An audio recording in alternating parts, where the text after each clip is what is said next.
Greetings all! We are back.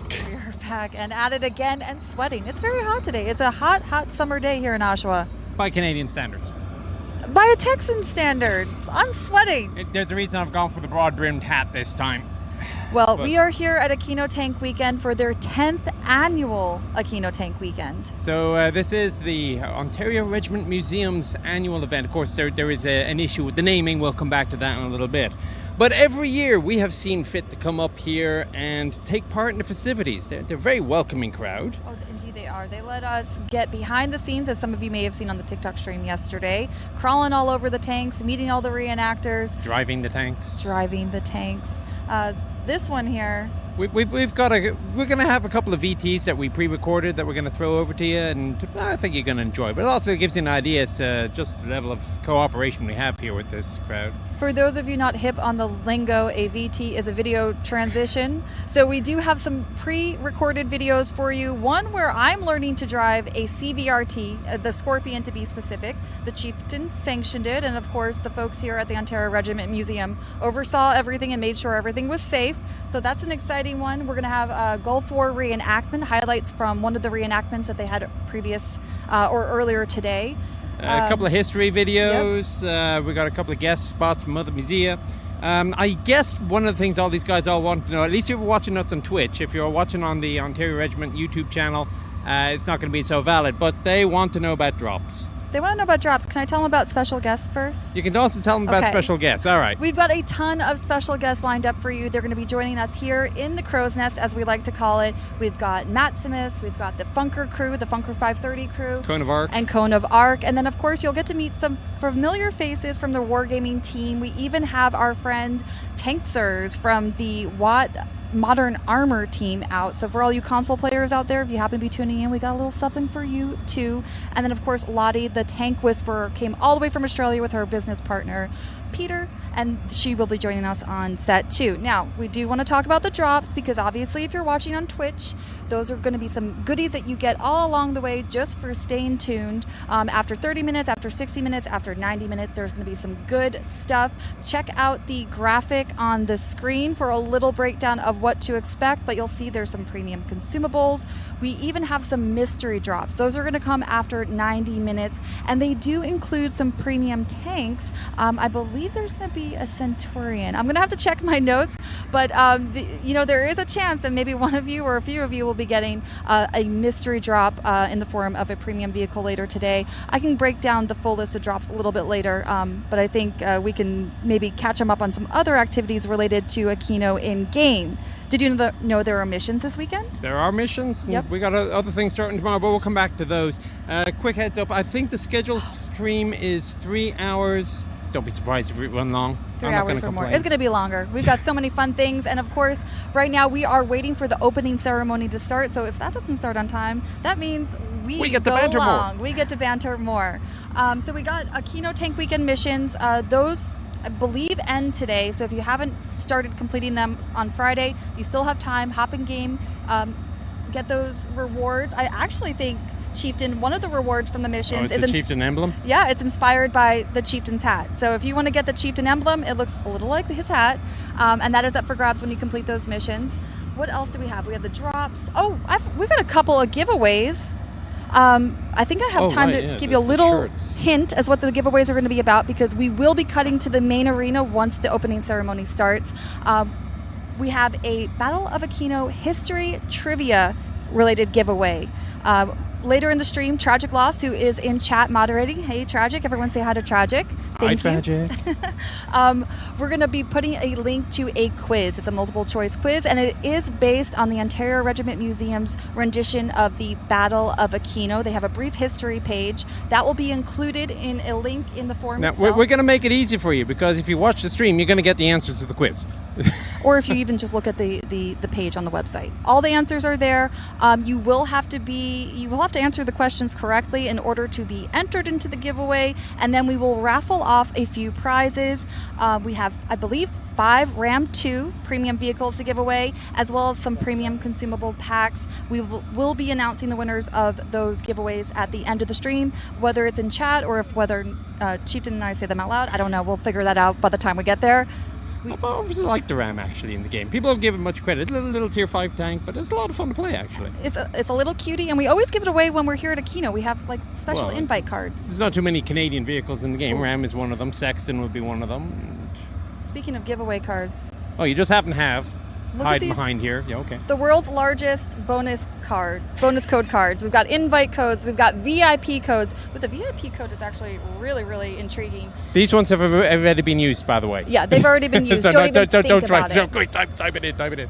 Yeah, we're giving away a Centurion and 5,000 gold and 30 days of WAT premium count. So it really does pay to come to Aquino Tank Weekend and say hi to any of the World of Tanks crew. We're usually not too hard to find. I mean, I'm 2 meters tall and I tend to wear a funny hat. But, And I am that's true. less than 2 meters tall. We got some of the guests from the European offices as well. So Challenger's been bouncing around. Ikibu's around here somewhere. Yep, Ikabu, yep. He's been helping out at those game stations. Here at the museum for a few years now, we've had established some game stations, but you know what's really exciting? Hark, I hear the sound of MTU diesel engines.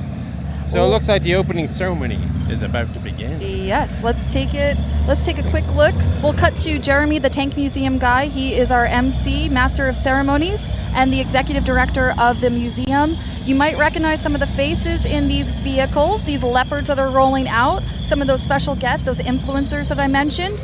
Matt Simitz and his crew are out there. Funker 530 guys, we got Scott and Ronnie, and then of course we have Cone of Arc and Zach. So check out those faces in those hatches, and President Al Duffy will be giving a speech here shortly. I got to do this yesterday, Chieftain. Okay. Yeah, we're still live. Yeah, keep going. Yeah. All right, so I mean, they're just looping around here. So if you really want to get into the fine details of what we're looking at, I was like, I'm in the middle of talking. Okay, we'll keep going. The first tank there that Maximus is in. Maximus is a Canadian reservist. He's an artilleryman. That is a Leopard C2.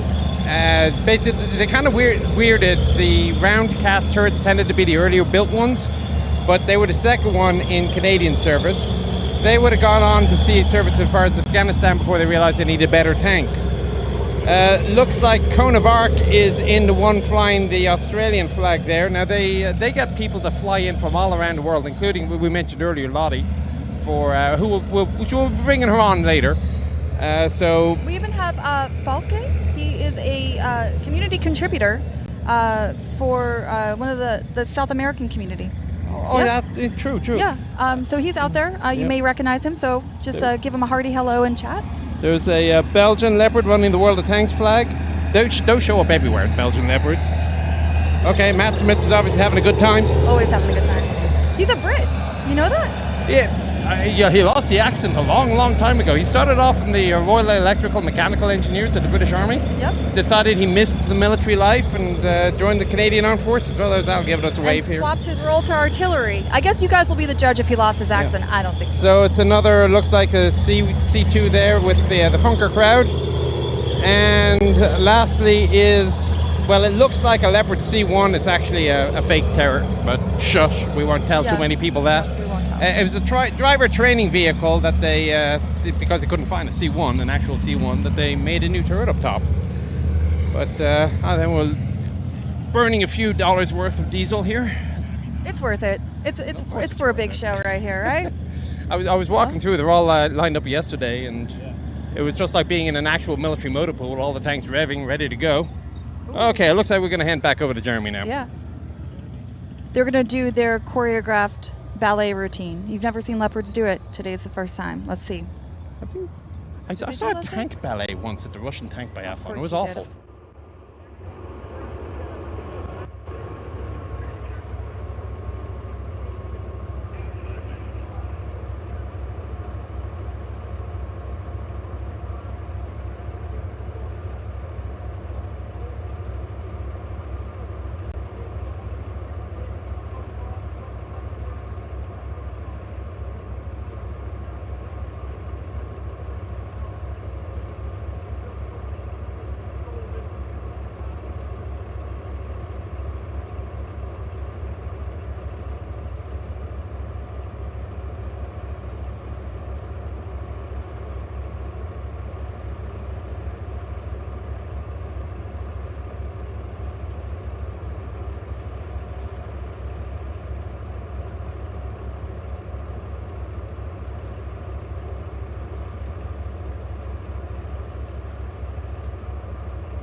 Well, good afternoon. How you doing? Can you hear me down there? Great. Can you imagine what a tough gig I've got coming and making an entrance like this in 5 main battle tanks, Leopard 1s. Amazing. Thank you guys so much for being here and supporting us. You're probably aware, or maybe not, about our name change. We went from the Ontario Regiment Museum to something bigger and better. We still have that, but we are now the Canadian Tank Museum. And thank you for all your support on that. Now today, if I'm not mistaken, we are doing a podcast live right now on the World of Tanks, their Twitch channel, and the Canadian Tank Museum on our YouTube channel. So please check it out and subscribe. Now, let's talk about that. I mean, why were we doing that? Well, you see these banners, World of Tanks, who we've been affiliated with for many years now. They are a sponsor of this event. So let's have a round for them. Thank you.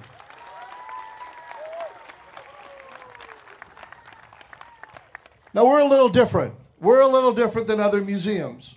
You don't walk into a room and you stare at something and it's behind a fence and you can't get close and see it and it doesn't move. Well, we're different. We bring history to life.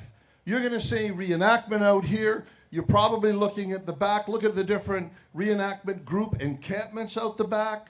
We've got old cannons. We've got new cannons. We've got all kinds of different exhibits that you can see in the back. You're going to feel, when you got to admit, did you feel the ground moving a little bit when we went by in these tanks? Yeah, it's amazing. This is the sound. This is what you hear, what you feel, what you smell from the exhaust and stuff. And you're going to get more sense of that when you hear the machine guns and the various weapons that go off. Now, one of the things I have to emphasize here, we do not glorify war. We do not. What we do is we honor the service and the sacrifice of our veterans. That's what we're here about.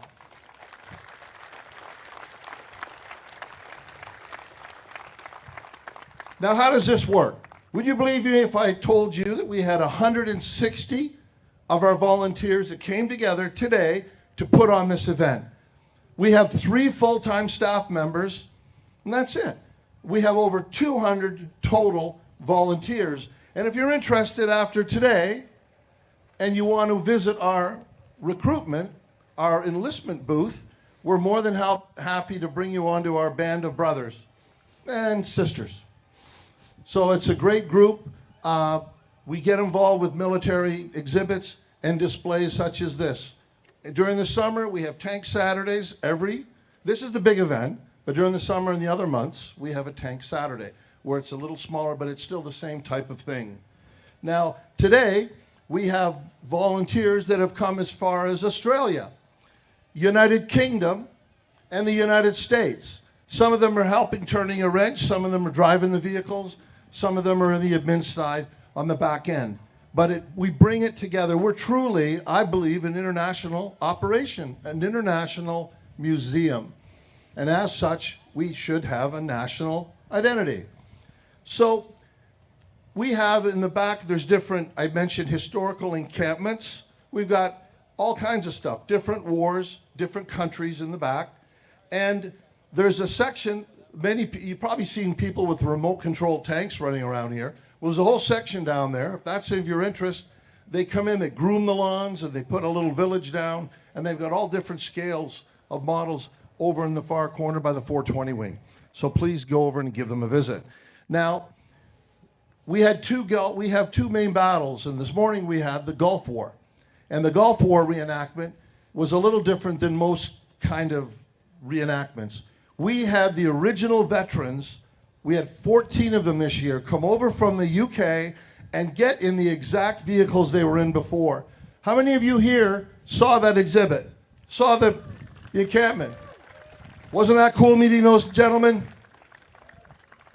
Something else. What's coming up shortly after this is the Battle of Aquino. I mean, we've named this event Aquino Tank Weekend, And so now, what was it named after? It was a battle honor on the Ontario Regiment Guidon. It's a battle honor that we were there. So this reenactment, in fact, it's meant to replicate that battle as best we can, given our tank arena. So that's coming up very shortly, and that's the 80th anniversary. While you're here, if you haven't already, please visit the MVCC. That's our Military Vehicle Conservation Center. That's our gift shops in there. We have other stuff, exhibits. Different other museums have put on small displays in there as well. And the museum in the front end, that's the Ontario Regiment Museum, and that's what honors the sacrifice and the service of members of the Ontario Regiment. Now, I mentioned, if you like what you see, please don't hesitate. If you want to join our Band of Brothers, come on in there and talk to some of our recruiting officers. We're always looking for interested and enthusiastic volunteers. So on that note, I want to welcome you and thank you for coming and supporting us and supporting the World of Tanks. By the way, how many people play World of Tanks? I don't see those hands. How many people play World of Tanks? Okay, how did the number double just like that? A lot of hands go up. Well, that's fantastic, because we all do. It's an incredible game. And tell me, it really kind of fits in with what we do. And you're going to see Battle Royale, and we actually do what they do in the game, but it's between two tanks out in the field. And there's some twists and turns, and I'll let someone else describe that for you, but you got some cool stuff coming up very, very shortly. So at this stage, I'd like to turn it over to Jeremy Blowers to MC the balance of this. He's the executive director. He's the man that knows how to herd cats. He knows how to keep us together, and he's our key player. Thank you so much for attending. Well, thank you so much, Al, and those here in Oshawa and viewing from around the world, welcome to the World of Tanks Arena and Aquino 2024. Now, what we just did was called synchronized tanking. Did you like that? Took a lot of practice from these crews. So we have many segments ahead. The next segment is we're going to bring out a bunch of interesting vehicles in our collection and guest vehicles from across the province that have come to Aquino Tank Weekend. But first, we're going to give another show with our 5 leopards. By the way, we do have 6 leopards, Al. There's one on static display. It's still a runner in the Military Vehicle Conservation Center. But we wanted to get all 5 out here to open the show. Okay. Leopards, leopards, start your engines.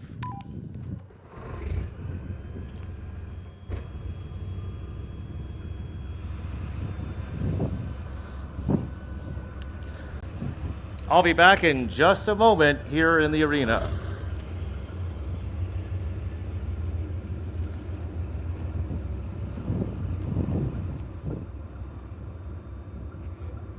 Music.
At the opening ceremony. Oh. Over other 4K.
right, so how was that for the start of the show? That was some amazing armor, some amazing power. Just when those engines roll past you, they're so powerful. What is the national sport of Canada anyway? I have no idea. Is it ice hockey? I'm not even entirely sure, and I'm a Canadian. I should know this, but not a true Canadian, a British Canadian. So maybe I get away with it. So hopefully there's a little icon that down here about here on his screen that says, if you don't know, this is Maximus. Hey guys. Who's been YouTubing for 11 years, 9 years? About that, yeah, about 10 years now, yeah. Fair amount of. Yeah. Anyway, let's just explain why we're wearing these ice hockey shirts first. So. Okay, so I may or may not have had a chance to mention this when we first started the stream, but we are giving away geeky jerseys. M4A1 Sherman jersey. This thing is bad to the bone. It is thick. So I think if for all the hockey fans out there, I think this would be considered a premium jersey. It looks beautiful, and of course, if you're a World of Tanks fan player, you're going to want to get your hands on these. I don't know that they're officially released yet, so this would be an exclusive. And the way that you can get your hands on these early is by competing in our giveaway today. Tragic Loss may or may not have already dropped a link to the contest, but they're going to drop one now for you. Basically, we're doing a prediction poll. What I want you to do is to vote on your favorite Canadianisms. Okay? Ooh. On that list right now, we have Canadian Canadian tuxedo. That's a good one. I was wearing one last night. I think we had a honey bugger. No, bunny hugger. Bunny hugger. Okay. Okay, you know what that is then. Do you know? Okay, because I had no bloody clue. Yeah, we did not know. You haven't put Poutine in that list yet. I'm surprised. Well, we tried it. We tried the MRE, the individual ration pack. Oh yeah. Last year. Yeah. For poutine, not for me. No. So poutine did not make the top 5, but it was in the top 20. So what I need you guys to do is check out that link that Tragic Loss dropped in chat. Vote for your favorite Canadianism, and if you end up voting for the Canadianism that gets the most votes, your name will be dropped in the raffle so that you can be one of the lucky recipients of this here Sherman hockey jersey from, of course, Geeky Jerseys. Tragic will be emailing the winner later today, so make sure you fill out all the accurate information just in case you win so we can reach out to you. Now, with that said, I think the hockey jersey giveaway is properly shared. Let's get back to talking Let's get back to Maximus, because this is going to be good. You're British. I am British, born and raised, but moved to Canada in 2011. Okay, Yep. why? Yeah. Well, there's a bit of Canada. There's a bit of backstory. Yeah. So I was in the British Army for 8 years. Thoroughly enjoyed my service. Did a lot of training exercises in Suffield, which is a large training establishment we have in Alberta, Canada, Western Canada. And I fell in love with the country. I was like, regardless of if I, quit the army, I have to move to Canada. It was just the countryside, the people. And then coming into Canada, I decided... And you were here in the summer when you made this decision. Oh, yes. You made this decision in the summer. Yeah, okay. We talked about this earlier, but yeah, I came in the summertime, not in the winter. And I finally realized that cold winters are in Canada. And it was, in all honesty, it wasn't too bad. I got used to it pretty quick. But then I decided, it's time to get into the Canadian Armed Forces again. It was nice. I rejoined, got into green, and now I'm able to do YouTube, Reserve Army, and my full-time job. So it's a good time. Now, I understand you went from being an engineer or mechanic in the British military, but when you joined the Canadian military, you swapped to artillery. I did, yeah. So my full-time job is a lot of mechanical and technical things that I've been doing in my job there. So I decided, I need to do something that's going to give me some engagement and some fun. So I said, what's a better way of having fun than blowing a little piece of terrain up? So I decided to join the artillery as a gunner. I started on the guns, working with a 105mm C3, which is represented on my Hawaiian shirt today. Very, very fashionable. Nowhere near as nice as these beautiful hockey jerseys, but and then I actually went into the forward observation post, so I'm now an observer for the artillery. So it's a lot of fun. It's a really good trade to be in. You're gonna be putting your skills to use a little later on in the day, then. I'm gathering. Yes, I am. All right, we'll keep a lookout for that. For sure. So, do you normally go to all these events, or is it a bit unusual for you? This is very unusual for me. It's the first time I've ever been invited, and thanks again to Wargaming and World of Tanks for bringing me here. It's a fantastic opportunity. I'm very blessed. But it is unique. I've never met my fan base before, so it's been kind of interesting walking around like, wait a minute, I know you. And I don't put my face on camera very much, so they listen to the voice. They're like, wait a minute, I know you. So yeah, it's very unique, but it's fun. It's so much fun. The crowd here are having a great time. It's really nice to have. So what are you learning that you may not have already known? That's a good question. In all honesty, the World War II history in vehicles, I'm not very accustomed to. I'm starting to get exposed to them a lot more because in Western Canada we don't have access to this kind of military equipment. So you're speaking to the subject matter experts of Shermans, even the Hetzer that we had some fun in today. It's eye-opening. I need to start learning, I think, more about World War II and older vehicles, more than just the modern vehicles that I work on my channel. But you'll be surprised how much actually carries over. For sure. Especially, I'm sure, the artillery world. I mean, physics is physics. That doesn't change. Exactly, yeah. And, with the 25-pounders here we have with the limber gunners, artillery is artillery. Fire discipline is the exact same way. And what's really cool is to work with the limber gunners, because once you're a gunner, you're always a gunner. So it doesn't matter which generation of artillery you come from, we instantly connect like a family. So that's really cool to have. It's a really nice environment to be in. So those limber gunners are definitely going to make a big splash in today's show later today during the Battle of Aquino reenactment. Maximus, of course, will be down there sharing his expertise. You didn't use all your voice up already yesterday, did you? I mean, here it's starting to crack. It's croaking a little bit. Yeah, I was the number one gun member firing, so. All right, well, in that case, we'll keep a lookout for you on the field. I'm sure we'll zoom in and see you in action. Before we wrap up, I want to know, Maximus, can you share with everybody how they can follow you or anything you're working on that you'd like to promote? Sure, yeah. If you want to follow me on YouTube, my channel name is just Maximus, Matsimus. I do Instagram. I've got Facebook as well, so hopefully there's some content you like there. So, yeah. Okay, great. And we'll see you later in the show. Sure. All right, thank you, guys. Fun. Take care. Welcome Alrighty, back so to the it looks like Ontario we're Regiment gearing up. Museum and the World of Tanks presentation of Aquino Tank Weekend 2024. This is the 10th anniversary of our show and the 80th anniversary of the Battle of Aquino, in which the Ontario Regiment fought against Axis forces in the Italian campaign during the Second World War. You're going to see just a small part of this amazing 3-day event with live reenactments, many moving vehicles. All of these moving vehicles cost a lot of money to maintain. Volunteers keep them running, but it's through contributions and donations of our community and the larger world community that keeps this large collection of military vehicles alive. You can support us by liking our social media feeds or by going to tankmuseum.ca and making a one-time or subscription contribution. Those contributions go directly to maintaining one of the world's largest fleets of operational historical military vehicles. I hope you enjoyed the presentation. Thank you so much to World of Tanks and Wargaming.net for their support, and I'll see you shortly in the World of Tanks arena.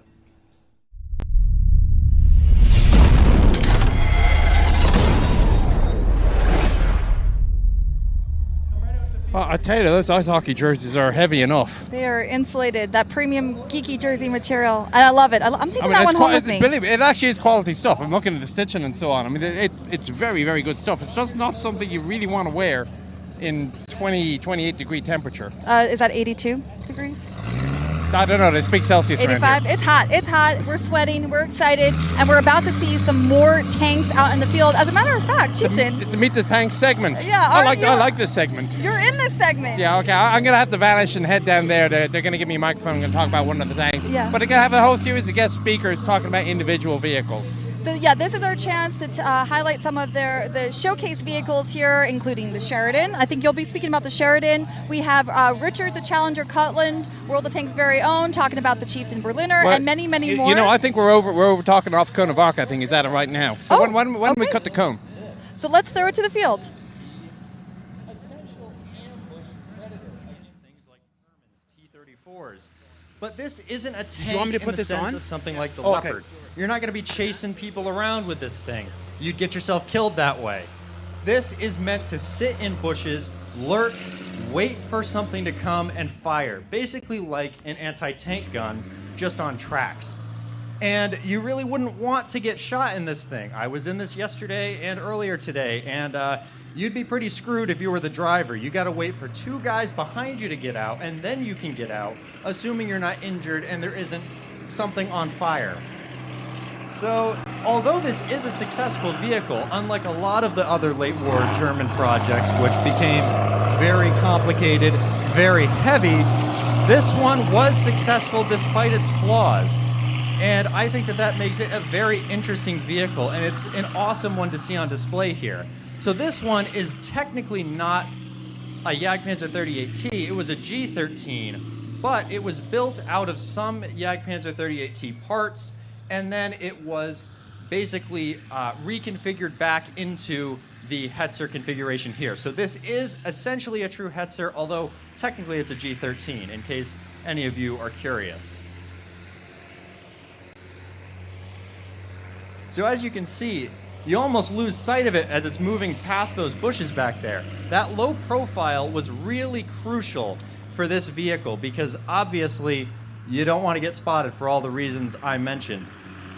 And you wouldn't be doing very good if you did, because that driver is effectively Do we refer blind. to him as Nicholas looking Moran out or those not at vision all? ports, Nicholas I don't know Moran, how the this chieftain. Okay, the driver here isn't missing everything or running off of the path here.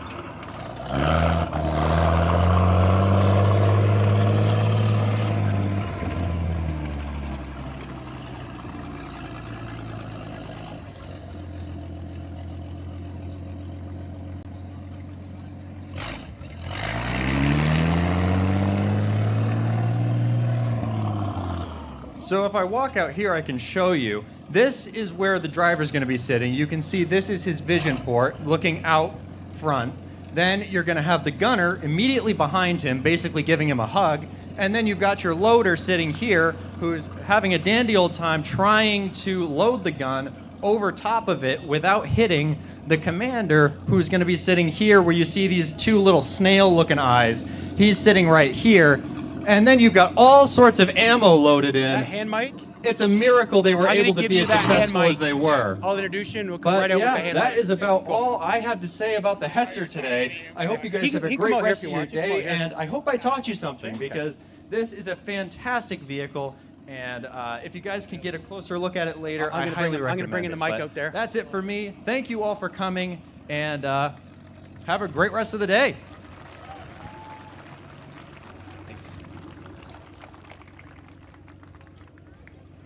Okay. I'm back. I'm Jeff Darrington here again. We're going to bring out our next vehicle. We're going to find out what it is.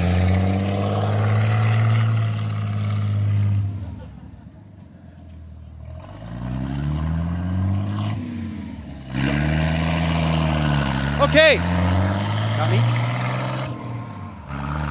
Our next vehicle we're bringing out is the M551 Sheridan. I'm going to introduce you to someone. I think a few of you may know who it is. This is Nicholas Moran, aka the Chieftain. So he's going to give us a talk on this amazing tracked vehicle. Nick, take it over. Good afternoon! There we go. Come on, we're at a tank show. Let's have some fun. All right, so it is an amazing tracked vehicle. It was amazingly bad. Even the US doesn't get it right all the time. What happened was, way back in the 1950s, the US military is developing a new light tank. It's called the T-92. It is failing miserably every test, but they think they can fix it. About that time, the Soviet Union releases a new vehicle, the PT-76. It is a reconnaissance vehicle, just like the T-92 is supposed to be. It's a light tank like the T-92. It can swim, which the T-92 cannot. Congress finds out about this and asks the Army, does your T-92 swim? And the Army says, no, it's not supposed to. Congress says, look, we're giving you all this money, our tank must swim. So they throw the T-92 away and they go to the M551. The Armored Reconnaissance Airborne Assault Vehicle. It's not a light tank officially, but if you call it a light tank, nobody's going to complain at you. It is designed to be chucked at airplanes. 8 parachutes if you do it from high altitude. Or you go to lower altitude and you just simply slide it at the back and it kind of skids to a halt. It's called a Lapes drop. It looks fantastic. It breaks the tank half the time. They built a lot of these things. What's unique about it is the 152mm gun launcher. It fires either a very large high explosive anti-tank round, a 10,000 flechette beehive round, or the MGM-51 Shillelagh missile. Didn't really work out very well.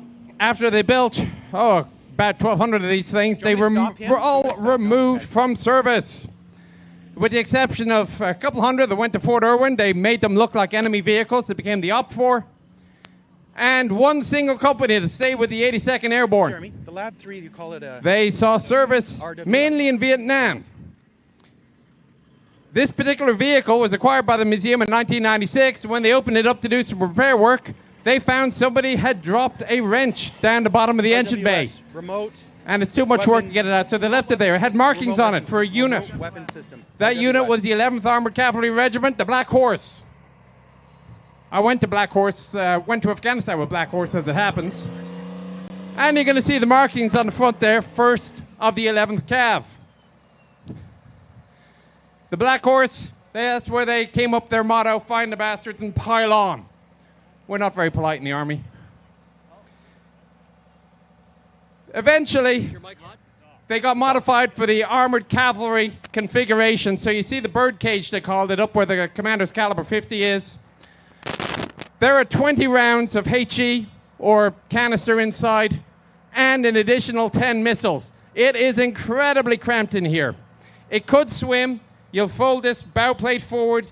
You would extend the canvas screen. It would look kind of like one of those DD tanks from World War II. And you would hopefully get to the far side before you sank. Made of aluminium, not exactly resistant to damage. But at least the Detroit diesel worked, which is how it saw service as an Op-4 vehicle. The ones at the Centre of Vietnam, they took the missile system off. It wasn't worth it. They weren't using it against enemy armor. In fact, of the 60,000 Shillelagh missiles that were built, they only fired 13 in anger in 1991 against Iraqi bunker targets. I'm told most of them actually hit. However, it is a very cute little vehicle. This particular one came out of, as I say, out of Germany. It saw service with 11th ACR in the Fulda Gap, which is where Black Horse went after Vietnam. Of course, 11th ACR are now the professional opposing force in Fort Irwin. There's not much else to be said about the 551, so what we'll do is we'll move forward, and I'll get off the field, and we'll move the show onwards. So, thank you all for listening. Hope you have a good day. Remember to drink water, stay hydrated. That's the Army side of me coming out, but the medics have asked me to push. It ain't cool, and we don't need more heat casualties. All right, take care. Thanks, sir. Excellent. Thanks, Nick. AKA the Chieftain, everybody. Let's go. He's come all the way up here. Give him a hand.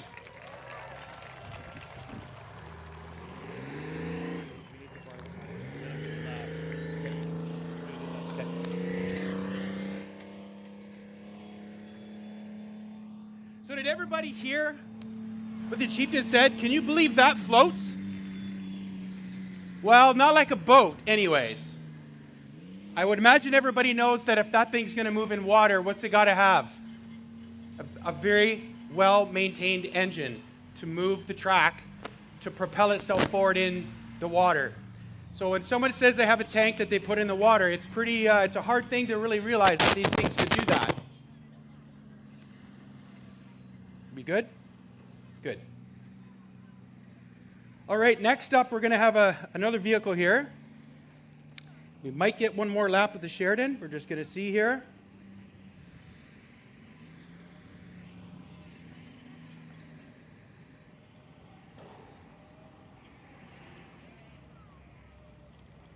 All right, our next vehicle. I'm saying vehicle because it has wheels. The RWS, Remote Weapon System, LAV variant.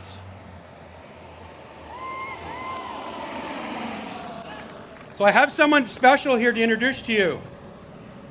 For those of you who have followed some personalities on the internet, I'm going to introduce you before I want to get at the big splash. Watch your back there. Mike's yours, brother. Okay. So let's give it up for Funker 530. Does anyone know who that is?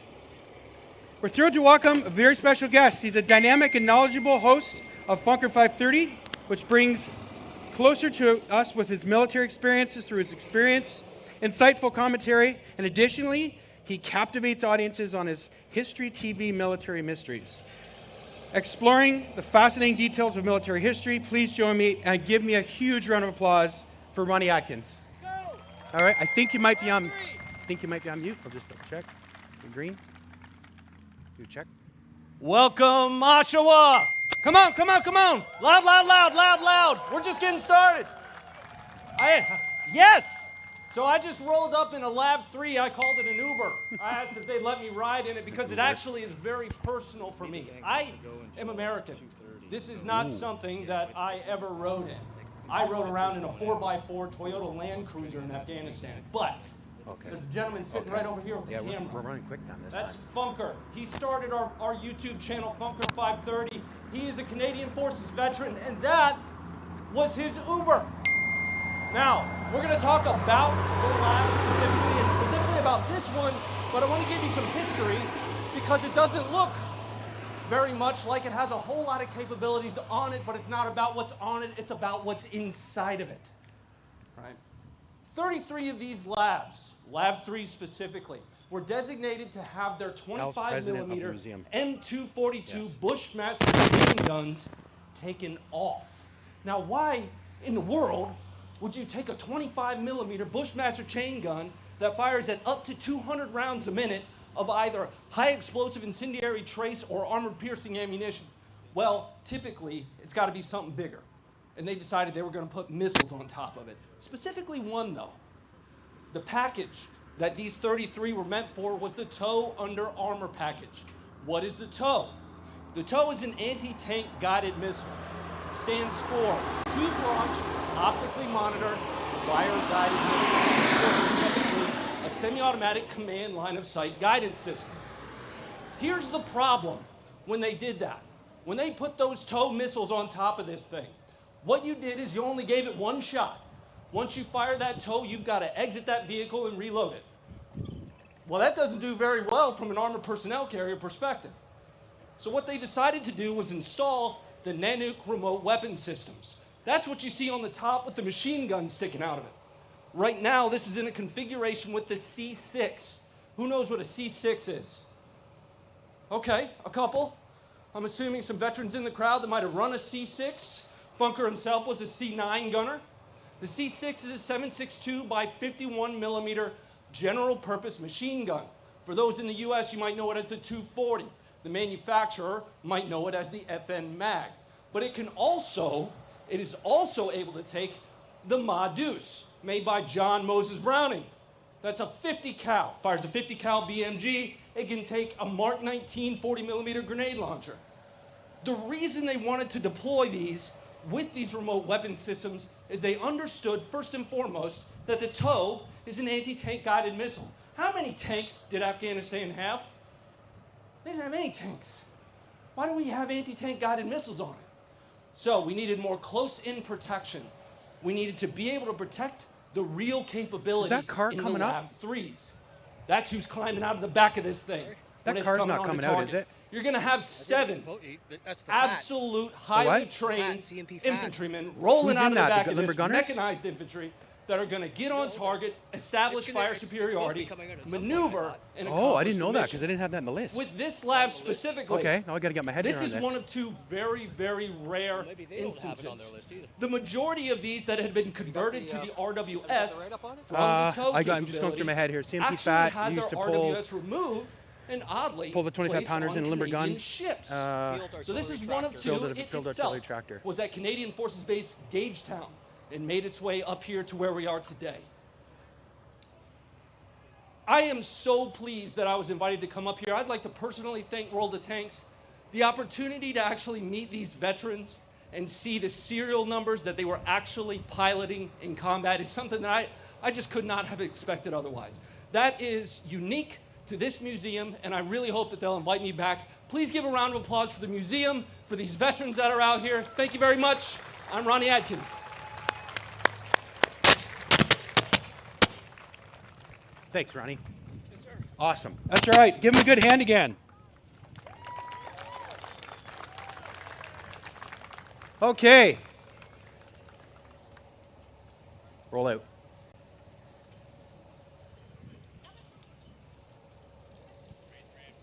Front. Yep.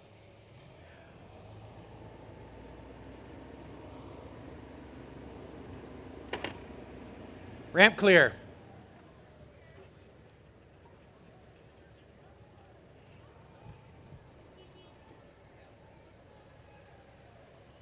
Back them up. Back them up.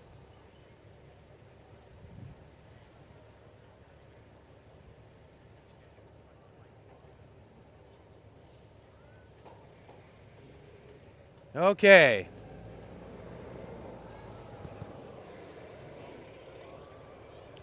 All right. Just getting ready to take.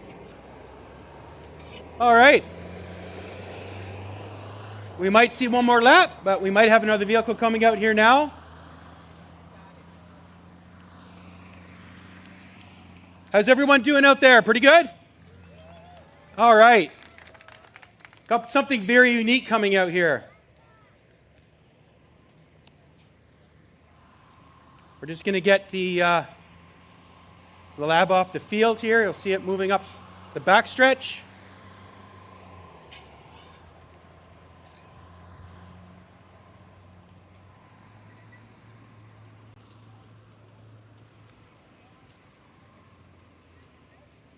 Okay, next up, we have a vehicle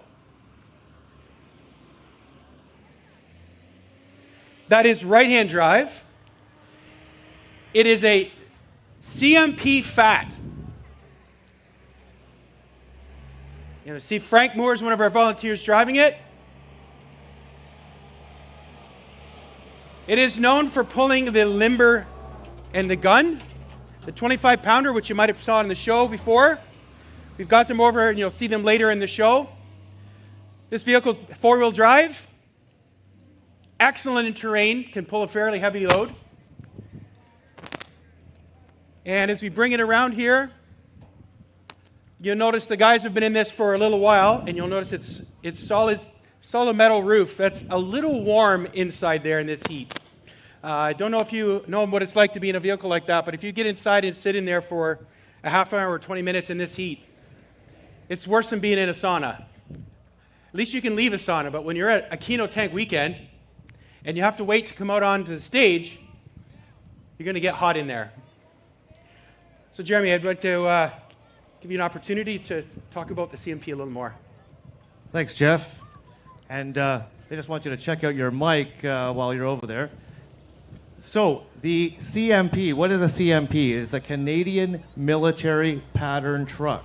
I don't know if you see it all the time. what, but they keep picking it up. They call this one sort of like the lunar module. Notice how the front of it does not have like your standard driver and passenger side door. Instead, it has that massive door that you just saw open there slightly for the whole crew. The whole crew of a 25-pounder gun that is inside the field artillery tractor. Now, looking at this quickly, you say, wait a minute, a CMP, that looks very much like a British truck, a Bedford field artillery tractor. Well, these designs were sent over here to Canada, and companies like Ford and General Motors Canada, they got those British requirements and those initial British designs, and they started to produce military vehicles. This one here was actually produced right here in Oshawa, Ontario.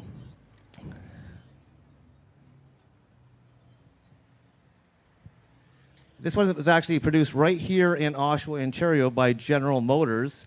And this is a 1940, so this is a very early model of the Canadian military pattern vehicle. You can see in our museum that we have all of the CMPs right up to 1945, and Canada developed its own design. So when you say it's a CMP, it's almost a prototype or early CMP variant on the British requirements. This particular vehicle is actually owned by the Toronto Artillery Foundation and their historical troop, the Limber Gunners. And you're going to see the Limber Gunners in action with their guns during the Battle of Aquino Reenactment coming up in the next segment. So very early 1940, built in Oshawa. This is the field artillery tractor.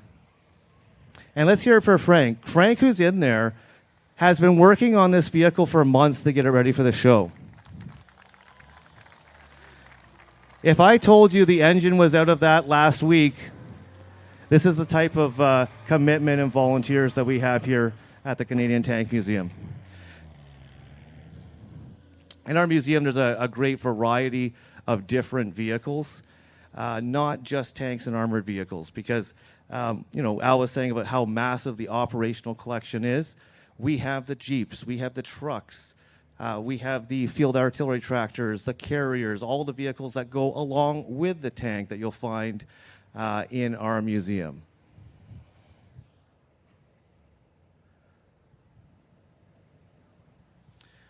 Okay, and we're going to have another very special vehicle coming out.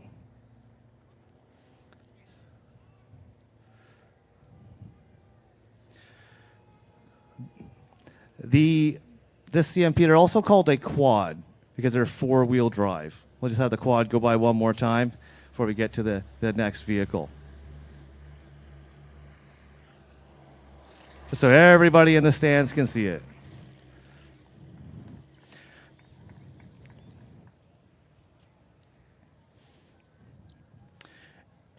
And soon coming up, we're going to have a very rare and very special CMP. Now you guys know what a CMP is when you're speaking about military equipment.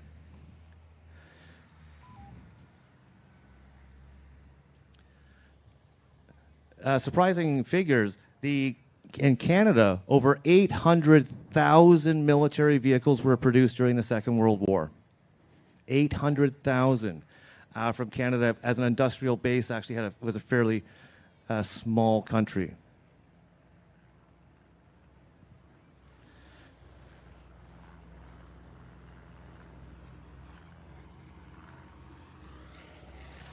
Okay, so I'm going to invite out again. You in the opening ceremonies, you met Mr. Alan Duffy, the president of our museum, who's going to be talking about another vehicle, definitely not a Canadian vehicle, but it actually is a tank that has a unique Second World War history and post-war history.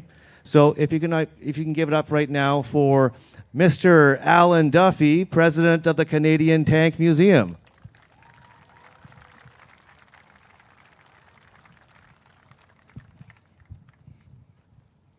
Aren't these vehicles amazing? I don't know what got you started or having an interest in this stuff, but I remember when I was a kid, my grandfather, who was in the Ontario Regiment in World War II, he used to bring me tank models as a kid. So I was kind of indoctrinated.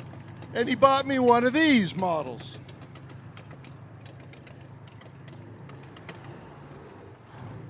This is a Russian T-34-85. It's very iconic. How many of you are familiar with it? See, a lot of hands there. I never thought I would ever be able to get one. I never thought we could get one at the museum. I was in the UK, and I was looking at a Chieftain 11, and that's the one that was out here earlier. Where rides were given in it.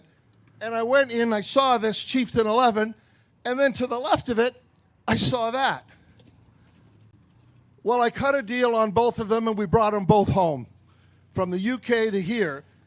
Now, that Russian tank, T-34, just the T-34, the previous version, it came out about 1940. And when the Germans invaded Russia, they got the shock of their lives when they come up against that. Now, the original one had a little smaller turret. It had a 76 millimeter cannon, and in the turret there were two people, two soldiers, two crewmen, and down below there was a driver and a gunner down below, a machine gunner. So there was four. By the time the Battle of Kursk happened, the Germans had much better tanks that could take the original T-34 out easy. So they wanted to come up with something better. So in 1944, they ended up taking the same chassis of the T-34, but they put a larger turret, a three-man turret, and they put in T-34-85. They put an 85 millimeter cannon on it. The requirement for the cannon basically was to be able to take out a Tiger, German Tiger or a German Panther, and it did all of that. So you're looking at it, it's the same chassis, but if you look close, it looks very oversized. Does anyone know what that writing is on the side? Well, some will say fighting friend, some will say fighting girlfriend. Well, there's quite a story behind that by a woman named Maria that donated money so that Stalin would buy it. She could buy a tank, but the condition was she had to crew on it. Well, I won't go into all of that, but that's what that says on there, fighting girlfriend. And a number, after she was killed in battle, a number of people also put it on their tanks right through to Berlin. But this one here, it's one thing to get a vehicle, it's another thing. Like with the British vets, we were able to trace stuff. How do you trace this? And the serial number was a little abnormal, like given the normal Russian serial numbers from their factories where they made them. Well, we were lucky enough to get a manifest of probably about 20 tanks that came out of factory, I believe it was 121, just outside Moscow. And it was made, I thought we had a World War II veteran. This was made in June of 1945, right after the war in Europe ended. But you think, okay, well I was a little disappointed until I found out the history. Right after victory in Europe, Stalin had agreed to turn all of his forces against the Japanese and give some relief to the Americans. That was part of their deal. So what they did was, this vehicle, this tank, was shipped with all the other tanks, a force that was far superior than the Russians ever put together in any of the battles against the Germans, including Kursk. There were more tanks that went to Manchuria to kick out the Japanese. And now by the time they got there, it was in August, this was made in June, and it went right on a rail car and it went out to Manchuria. The battle was over and the Japanese were defeated in Manchuria in 8 days. So the interesting part, there's actually damage on the front and damage on the side of this. So this took hits in this Manchurian campaign. So that's in 1945. So then this vehicle surfaces again in 1995. We're talking like what, 50 some odd years later. 1995, the Bosnians had it, and during a peacekeeping mission, the Bosnians attacked a British outpost, and there was 5 men injured and 1 man was critically injured with like lifelong, injuries. And the British, and they were attacked with a T-34-85. So the British went and they attacked their base and they captured 6 of them. This is one of the 6 that made it back to England and made it over here to our museum. So it's ironic how you find these stories out and when you find what the histories are. A very iconic piece. Not too many museums have these things running, and this is one of them. So that's the story of our T-34-85.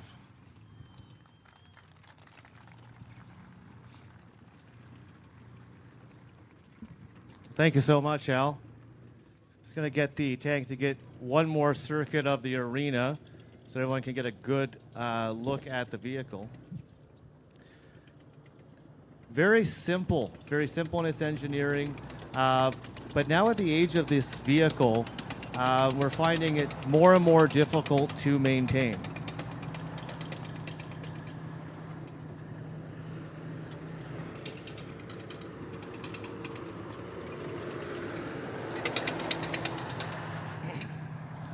It was interesting. I was speaking to one researcher of the T-34 and T-34-85, and talking about the maintenance of these vehicles. And he told me, well, they were only expected to last for 10 days. 10 days on the Eastern Front. They were banging them out as fast as they could. They weren't thinking of long-term use like we do today with main battle tanks serving over 10, 20, 30, 40 years with different upgrades.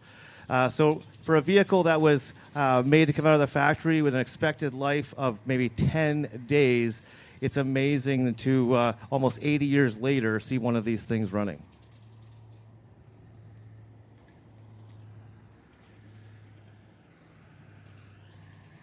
Okay, and then I'm going to continue to talk here about the next vehicle because it's actually my favorite vehicle in the entire museum collection.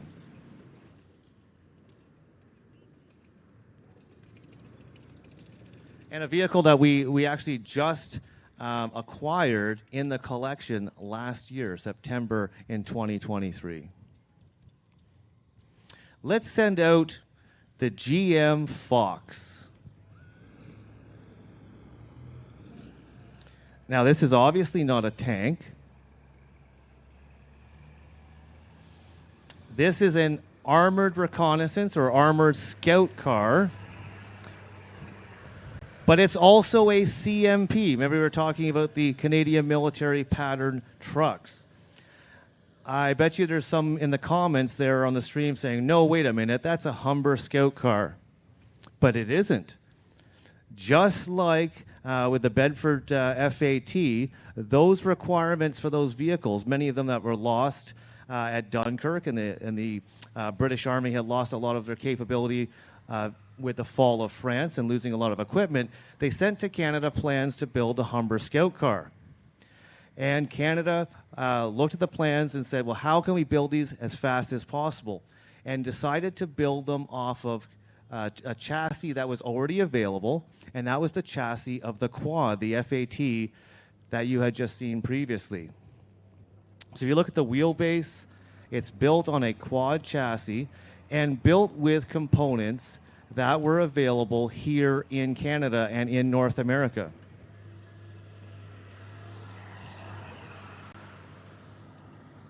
So the main armament, you can see in the turret, unlike the Humber, this actually has two machine guns. It has a 50 caliber machine gun and a 30 caliber machine gun. It was built by General Motors Canada. This is a GM Fox Mark I, which was basically equivalent of the Humber Mark III. So built here in Canada, but built in Oshawa, built in this town, about 3 kilometers away from this tank arena, where the General Motors factory was during the war. It's just a great example of Canadian ingenuity, General Motors and their production techniques to build something in a very short period of time to meet a requirement. I'm going to stop the vehicle here so the camera can get a good look.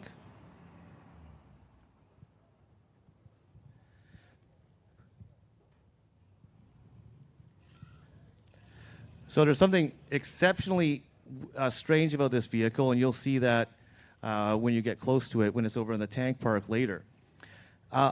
It has a rear steering wheel. So when the crew door is open, you can see the driver's compartment, but in the back of the vehicle, there's a few controls and a steering wheel. And believe it or not, it was rarely used, and it was actually much hated by the crews who crewed these.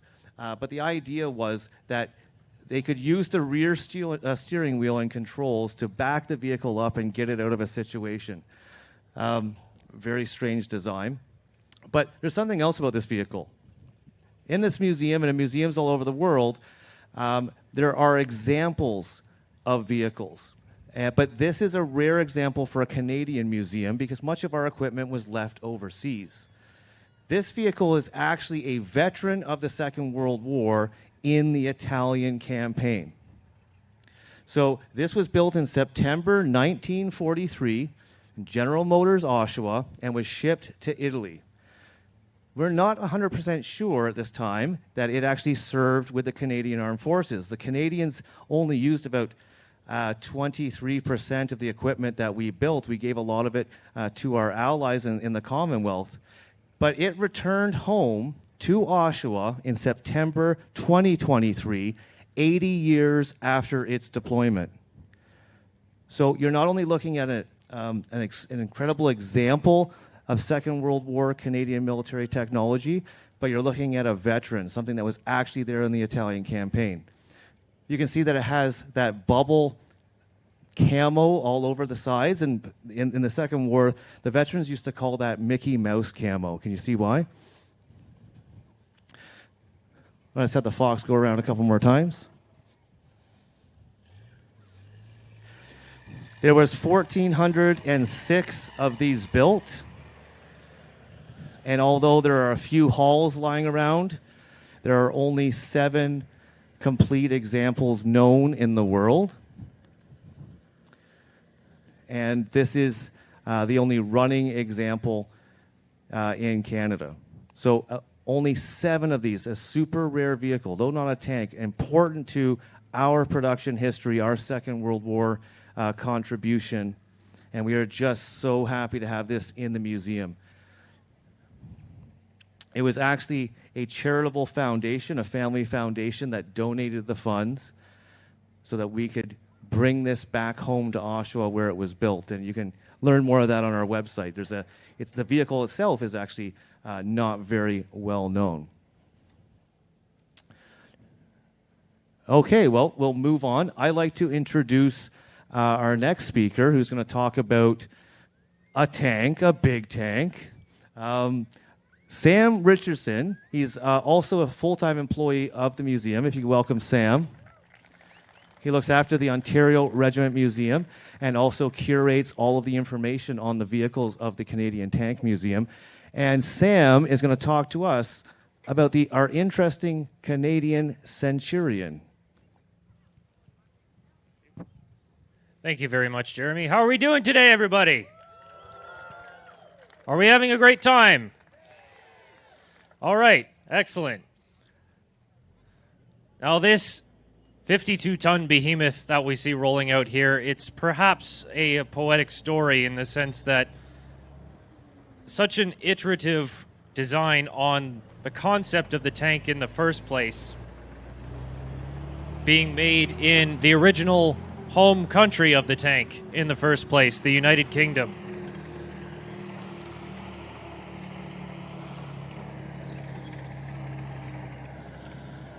The story of the Centurion, in essence, is that, of course, as we know, the German forces had it made when it came to tank design during the Second World War. They were on the ball with designs like the Panther, Tiger, and King Tiger. And the Allies were, in some respects, each playing their own game of catch-up all throughout the conflict, trying to find something that was powerful enough to take those enemy tanks out.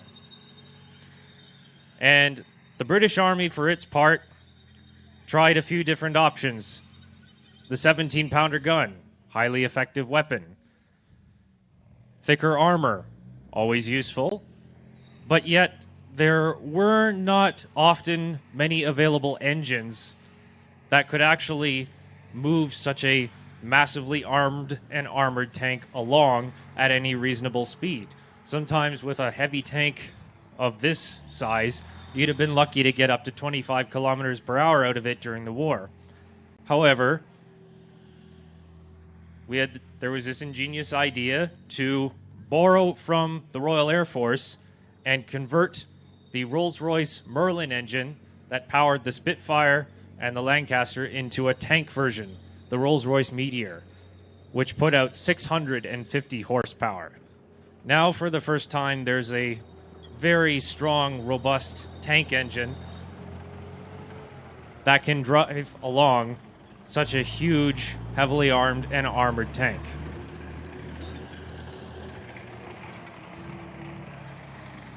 Combine that with 6 inches of frontal armor and that tried and true 17-pounder cannon, and you now have the Centurion, the world's first main battle tank.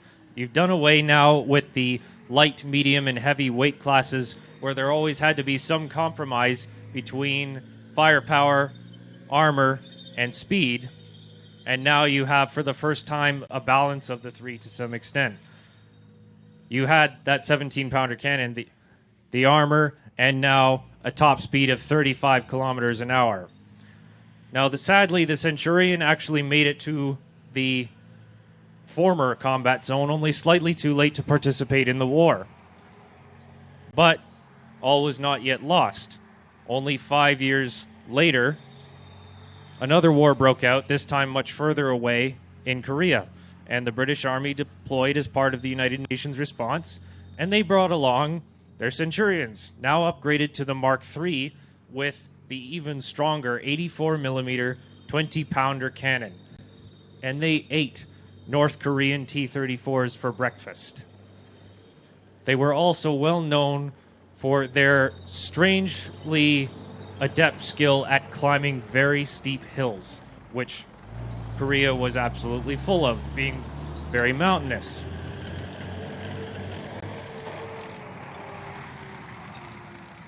Update the coaxial machine gun, and now you've got the example of the Centurion that we have here, the Centurion Mark V. Now, this particular Centurion and other Canadian examples like it are somewhat unique unto themselves because they were upgraded with a selection of different pieces that came from different marks of the Centurion. So it's not like they fit into any one specific neat category, if you will. This one has the extended long-range armored fuel tank on the back that holds an extra 100 gallons of fuel, which was entirely necessary because this thing got a paltry 0.27 miles per gallon. That would get it 100 kilometers before it would run out and have to be refueled again. Add to that a 50 caliber ranging machine gun as well, and there are even fixtures for infrared lights and sighting devices from the Mark 11 version that served overseas in West Germany. Sadly, we're not exactly all too sure about this Centurion's exact service history, but what we can say for certain is that it was once a monument in Saint-Hubert, Quebec. Then it came to the museum around 2005 and has since been a very beloved passion project for museum members. It was long held in this sort of restoration purgatory because at that time it was difficult for the museum to be able to acquire a functional Rolls-Royce Meteor engine. It just wasn't in the budget. But once that finally became possible, we managed to gain some pretty serious momentum on this project, and now this is one of, if not the only, Centurions operating in North America.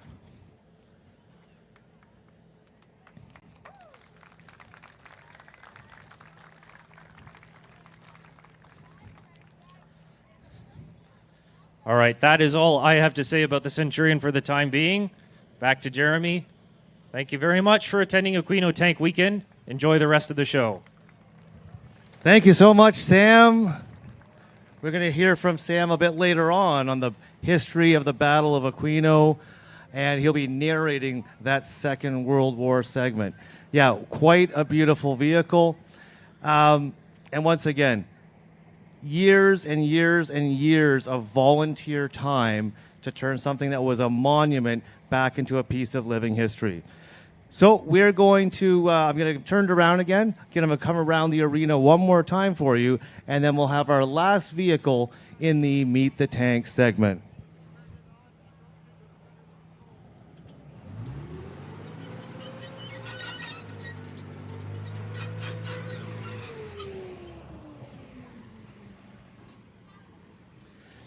Considering the rarity of this vehicle on this side of the pond, I'll let you enjoy that as it goes around the arena one more time.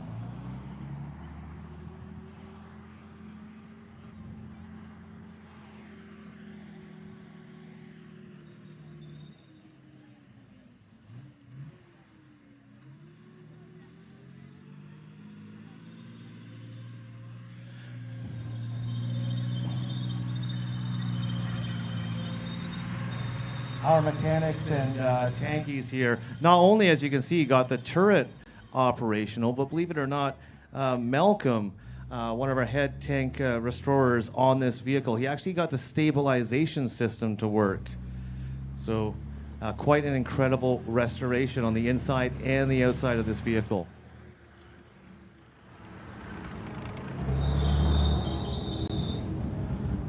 All right, I'll turn it back over to Jeff, and we're actually going to meet some serving soldiers, some Canadian Armed Forces soldiers in a retired historical vehicle and learn a bit more about them, their service, and their historical troop. Thanks, Jeremy. All right, let's bring in the Coyote.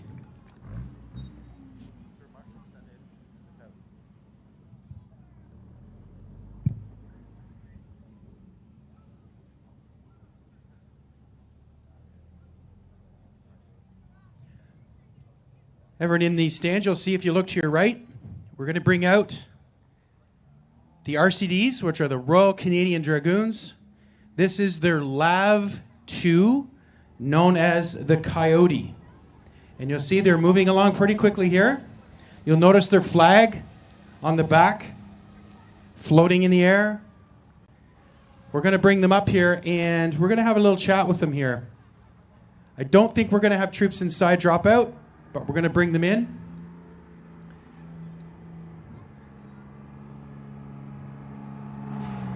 This team that joined us from the RCDs, the Royal Canadian Dragoons today, they're joining us from a historical vehicle troop. So we're going to get up on top here, and we're going to have a conversation here with the team. And let's see who's brave enough to talk on the microphone. All right, welcome the RCDs. Everybody, these are current serving soldiers in the military.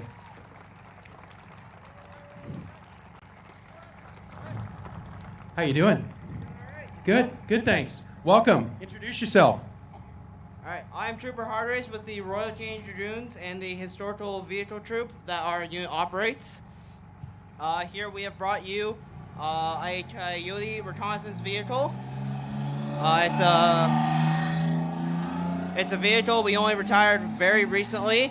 We only just acquired this one. It's actually still under the forces on paper. So we brought it out for you today. We did have a static hound. Unfortunately, it broke down yesterday. However, we still have it here. It's just over in the field there, so you can go see us with the static hound there over there with us today. Can I get you to introduce the team here we've got inside the Lab 2 for us? Of course. So inside our Coyote, our driver is Corporal Coyote. Our gib in the back is Trooper Hartlieb. Our commander right there is Corporal Villard. And then we've got our gunner in there as well. Just a quick story. I learned some things yesterday. Everyone noticed the flag, the cap badge of the Royal Canadian Dragoons is a springbok. It's like a gazelle or a small deer. There's one interesting thing that I had heard quite some time ago, but I didn't get a chance to really talk to the team about it. And there's something really interesting about the cap badge. In the springbok, it has a small little tail. That tail actually points in a different direction based on what squadron they're coming from. So if you don't mind talking about the history of the cap badge and why that tail was so important, and just let us know what you know of that cap badge and that specific detail of the cap badge. Of course. So the cap badge, as he said, is a springbuck. The springbuck is very significant to us, as a herd of springbucks helped us during the Battle of LaFontaine back during the Boer War. We chose it as our cap badge because of this. The movement of the tail represents what squadron you are in the Royal Canadian Dragoons. So if the tail is straight up, it means they are a member of A Squadron. About 45, B Squadron, flat, C Squadron. And then at 45, aimed down, is D Squadron. And that's the movement of the tail, and it's how you can tell who's part of what squadron. Thank you for the laps. Do we want to head one more lap, or would we like to hear from some people up top here, I think? They didn't think you were going to get away. You thought you were going to get away from me from the mic, weren't you? We did introduce you all up here, but I'd like you guys to give us just a quick introduction and what you do in the role. How's it going, everyone? Hope you guys are having a great weekend. My name's Corporal Villard. Right now, I'm the crew commander of this vehicle, and I have my buddy right beside me who's my gunner. We also have Corporal Carson Cloutier, who is my driver in the front, doing a great job today. I'll give it to my friend here so he can give it an introduction as well. Good day, everyone. My name is Corporal Lachasse. I've been acting as gunner. I'm actually the team mechanic. And, well, don't know what else really to say. I'll pass it back on to my crew commander. Hi, I'm Trooper Hartlieb. I'm in the Gibbs spot of this Coyote. We are excited to be here. Last but not least, we got to bug the driver. He was trying to hide under the front hatch here, but I'm coming around. Nice try.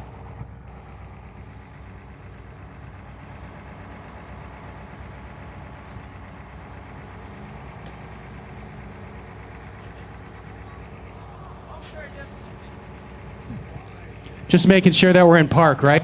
I can't even hear myself. I am Corporal Cluche, Royal Canadian Dragoons. I've actually been with the Dragoons for about 10 years, and I was trained on the Coyote. First I started out as a driver, and then a gunner, and I was in the Gib hatch. It's been a long 10 years. Got trained on a few other vehicles, but it's always been good to get back in the hole and get some pedal to the metal. Excellent. Thanks very much. If you want to mount up, I'm going to have a quick chat with you. Thank you very much, gentlemen. Much appreciated with the team here. Getting ready to mount up. It's nice hearing from the actual regiment when we get here with your troop. We'd hope to have the Staghound with us today, but unfortunately, old vehicles, that's the way they are. And I'll give you back to Jeremy. Well, there's one interesting thing I wanted to mention the Dragoons were talking about, is they're calling it, I'll let them roll off first.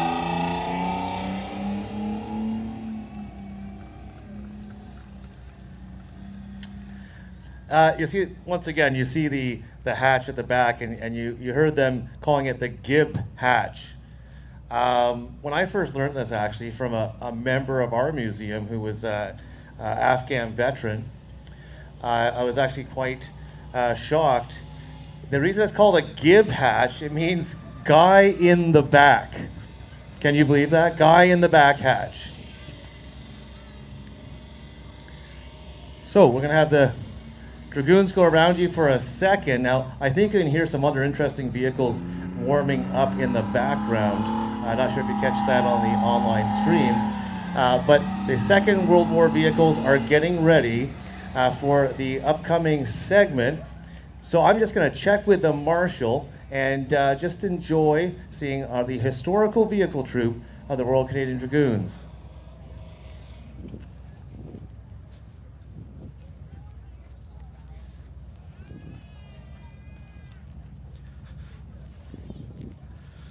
I need them to fill that 3. I need them to fill that 3 minutes. I got no more.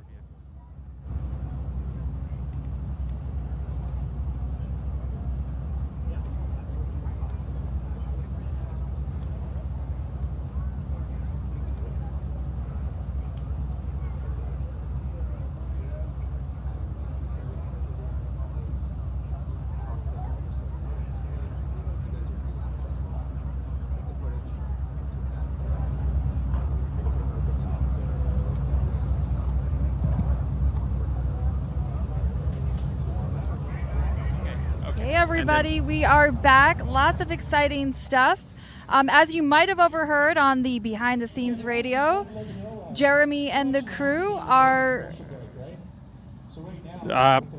just okay, keep going. I hear it in my earpiece. I'm like, are we here in the field? We got or multiple us? feeds Okay. going here. So as you can tell, we've got a lot of moving parts here, a lot of moving vehicles, and they are gearing up for their historical reenactment of the Battle of Aquino. Now, Chieftain and I, we came up a few months ago. We met with Sam, the curator here, to make a little video of our own. Do you want to talk a little bit about the video we're about to present? So here's the thing. We keep coming up to Aquino Weekend, but the question we have never actually answered is what the devil is an Aquino and why is it called Aquino? Aquino? And well, apparently in Italian it's Aquino. Aquino. I do not speak Italian, but that's what they're telling me now. But it is a battle honor. So military regiments will have sewn onto, at least in the Commonwealth, sewn onto their flag the names of battles in which they participated. So in American it'll be battle streamers, but it's actually on the flag itself for the Commonwealth forces. And the Ontario Regiment is the only regiment in the Canadian forces to have Aquino as their battle honor. So because it is so important to the Ontario Regiment, they decided that when the Ontario Regiment Museum was going to have an event, they would call it the Aquino Weekend. But that doesn't help us answer the question of what is the Battle of Aquino, what happened in the battle, and why is it important to the Ontars. And that's what this documentary video is about to present to you. But before we throw it there, I did want to call attention to the fact that this is the 80th anniversary of the Battle of Aquino, which is why it's going to be the featured reenactment that we'll see live in the arena shortly or this afternoon. And then also it is the topic of one of our giveaways. If you recall, or you were with us from the beginning of the stream, we are giving away a few premium tanks in the form of a Ram 2. Pay attention in this video. Pay very close attention. attention. Fun stop. Exactly. There is a link for that quiz available on Twitch. Tragic Loss might even be pushing it again now. If you want to enter that giveaway, you need to answer these questions correctly. So yes, pay very close attention to this video. Also, fun fact, there is a link to the web page that also has a rendition of this history, so you could also browse that page for the correct answers. But check that out. And without further ado, why don't we check out the battle? Roll VT. We have been coming here to Oshawa for the Aquino Tank Weekend now for some years, but I don't think we've ever actually addressed the question, what actually is an Aquino? This is a guidon, as they call the things here. It displays the battle honors of the Ontario Regiment. Starts off at the top left with Vimy in World War I, and it ends at the end of World War II. And you'll notice, bottom right, a couple up from the bottom, is the Italian town of Aquino. Yes, the Battle of Aquino was one of the major engagements of the Ontario regiments. And so what we're going to do is hand over to the museum staff and learn a bit more about the battle which gave the event its name. It's May 1944, and after a fairly quiet winter on the Italian front with minimal movement due to pretty heavy snowfall, the Italian front is now once again in motion. The Ontarios have moved through the Gustav Line and are working with British units on the way to Rome. However, one last line of fortifications stands in their way, the Hitler Line. Built off the back of the Gustav Line in an attempt to salvage what was left of their fortifications, the Germans are highly dug in and tenacious as ever, defending a line named after their own Fuhrer. And it is the Ontario's objective, along with their British compatriots, to breach this line at a small town called Aquino. Little did they know, this battle would turn out to be one of the most pivotal in their history and the source of a battle honor that they alone possess in the Canadian Armed Forces. In the greater context of the advance on Rome, Aquino is an ideal point of attack because of, namely, the airfield that is located near the town. That airfield could be of value to the Allied forces later on by allowing them to either stage fighter aircraft or by flying in supplies to further their supply chain. Along with the airfield, a railway and a key highway, Highway number 6, that ultimately leads to Rome, are located right near Aquino. And the Ontarios are essentially using Highway number 6 and the railway as two guiding paths that will ultimately, in the months ahead, lead to Rome. The Ontarios as a whole are equipped with 61 cruiser tanks, meaning in this case 61 M4A4 Shermans. They are divided into 3 squadrons comprising 19 Shermans each. In the battle itself, A and B squadrons are the 2 main participating squadrons that are fielded up front, while initially C Squadron is going to be held in reserve. Along with their Shermans, the Ontarios have M3A3 Stuarts, which are, if you think of a typical Stuart tank, the turret is removed and they are essentially used as an armored carrier that can be used for reconnaissance and resupply. They also are working closely with the British 392nd Battery of the 98th Field Regiment, who have been a mainstay in their artillery support throughout the Italian campaign, and whose role, as it will turn out, will be pivotal in the battle ahead. The terrain in Italy was not at all very friendly for tanks. This advance, which was uphill, is a similar case of narrow roads, not a lot of movement room on either side, and the Ontarios had to advance, being flanked by a company each of the 5th Battalion Buffs Royal East Kent Regiment. So there was not a whole lot of room for movement from side to side.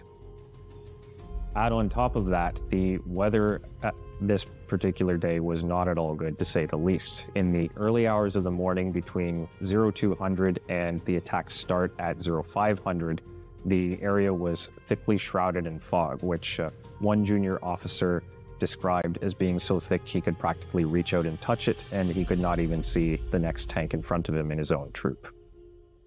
The Ontarios went into this battle not expecting too much opposition. Early reconnaissance had actually reported that the town of Aquino was relatively clear of German units, so they did not expect it to be tough going. However, in actual fact, the airfield and the town and the surrounding area were well defended by the German 90th Panzer Grenadier Division, which was supported by self-propelled artillery, tank destroyers like Stugs, and most notably Panther terms, which are Panther tank turrets equipped with 75mm high-velocity cannons built into concrete encasements in the ground, making them very low profile and difficult to actually fire at and hit directly. At the same time, those encasements are extremely deadly to Sherman tanks. One direct hit and that Sherman could easily be done. The attack begins early at 0500 hours under a dense fog. A Squadron moves to the north across the railway line to the north of the airport and then swings back west with the intention of preventing a German retreat to the north and to advance on the airport itself. Meanwhile, B Squadron joins up with 2 companies of the 5th Battalion, the Buffs, Royal East Kent Regiment, and advances uphill along a road toward the airport. Things start going awry, though, when B Squadron and the Buffs reach a cemetery along the way, and as it turns out, the 90th Panzer Grenadier Division is extremely well dug in that cemetery. Machine gun emplacements, the likes of which might include something like this MG42 here on the extremely well-engineered Lafette gun mount, could easily hold up infantry on their own for hours on end. And with anti-tank guns also included in the mix, it quickly turned disorderly, especially when the commanding officer and the signals section of the Buffs took a direct hit in their universal carrier and all of them were killed at once. And the Ontarios could no longer confidently fire on the enemy without being worried about hitting their British compatriots. Meanwhile, to the north of the airport, things weren't going much better for A Squadron either. By this point, they've discovered that the airport itself is heavily fortified with anti-tank guns, self-propelled guns, and the feared Panther terms. And several tanks from A Squadron have now found themselves marooned in a depression in the ground, which is the only cover that they can actually find from the Panther terms that are constantly sending rounds over their heads to make sure that they do not try and continue their advance forward. They ultimately remain stuck there throughout the day, despite receiving some support from C Squadron, which had been held in reserve and sent some troops up to assist them, and to B Squadron as well in their own difficult situation. But by the end of the day, A Squadron actually has to withdraw with smoke, canister, and artillery fire with support from the 392nd Battery 98th Field Regiment. From first contact at 0700, the battle remains pretty intense throughout the day. B Squadron never gets beyond that cemetery despite the infantry support and the smoke cover, and they have to withdraw. Meanwhile, to the north, A Squadron is marooned in that depression on the airfield all throughout the day, and only approximately 14 hours later, under the cover of darkness, do they really get the full opportunity to withdraw. All throughout this time, of course, the smoke cover from the 392nd Battery remaining pivotal in giving them some form of cover on the relatively open ground. Once the shooting had died down and the Ontarios had the chance to return to harbor and take stock of the situation, they noticed what severe damage they had endured during the battle. Although one casualty alone was fatal, Trooper John T. Phillips of Toronto, several key leading figures in the regiment had been severely wounded, not the least of which included Major Millen and several other troop and squadron leaders. The equipment losses, though, had been especially severe. 13 Shermans had been lost in the battle, which is around 2/3 of a tank squadron's total fighting tank strength. And of the Shermans that came back, not a single one had escaped being hit at least once. Thankfully, though, the Ontarios were not out of action for long. They were able to replenish their lost equipment, and within the next 5 days, they were able to join in with further support from the 11th Infantry Brigade and the 14th Armored Regiment, or the Calgary Regiment, which was in their own armored brigade, and joined together in support of the 38th Irish Brigade, and finally break through Aquino and carry on their advance through the Leary Valley on towards Rome. Now, the battle being especially harrowing as it was, even the highest ranking of personnel were not spared from injury. In this particular grisly case. This helmet belonged to Major Harry Millen, who was actually the commanding officer of A Squadron, and he was leading the charge to the north of the airfield when, at approximately the same moment, he was struck by a piece of shrapnel and shot across the top of the head by a sniper. The round entering through this side here and then exiting out the other side. Now, just from the size of the entry hole alone, a person might think, well, that's certainly a lethal injury, but miraculously, he actually survived. And he then kept the helmet as a memento, and it later made its way into our museum collection. Another incredible example of heroism displayed at the Battle of Aquino was by the driver of the regimental padre, Major Waldo Smith. His driver was Trooper Cecil Westover, who the soldiers knew as Westy, and despite having barely a cup of tea and not a wink of sleep in 3 nights to sustain himself, he worked tirelessly throughout the battle, driving his Jeep back and forth to the aid station, evacuating wounded crewmen and personnel. And it's estimated that over the course of the battle, he evacuated over 180 soldiers.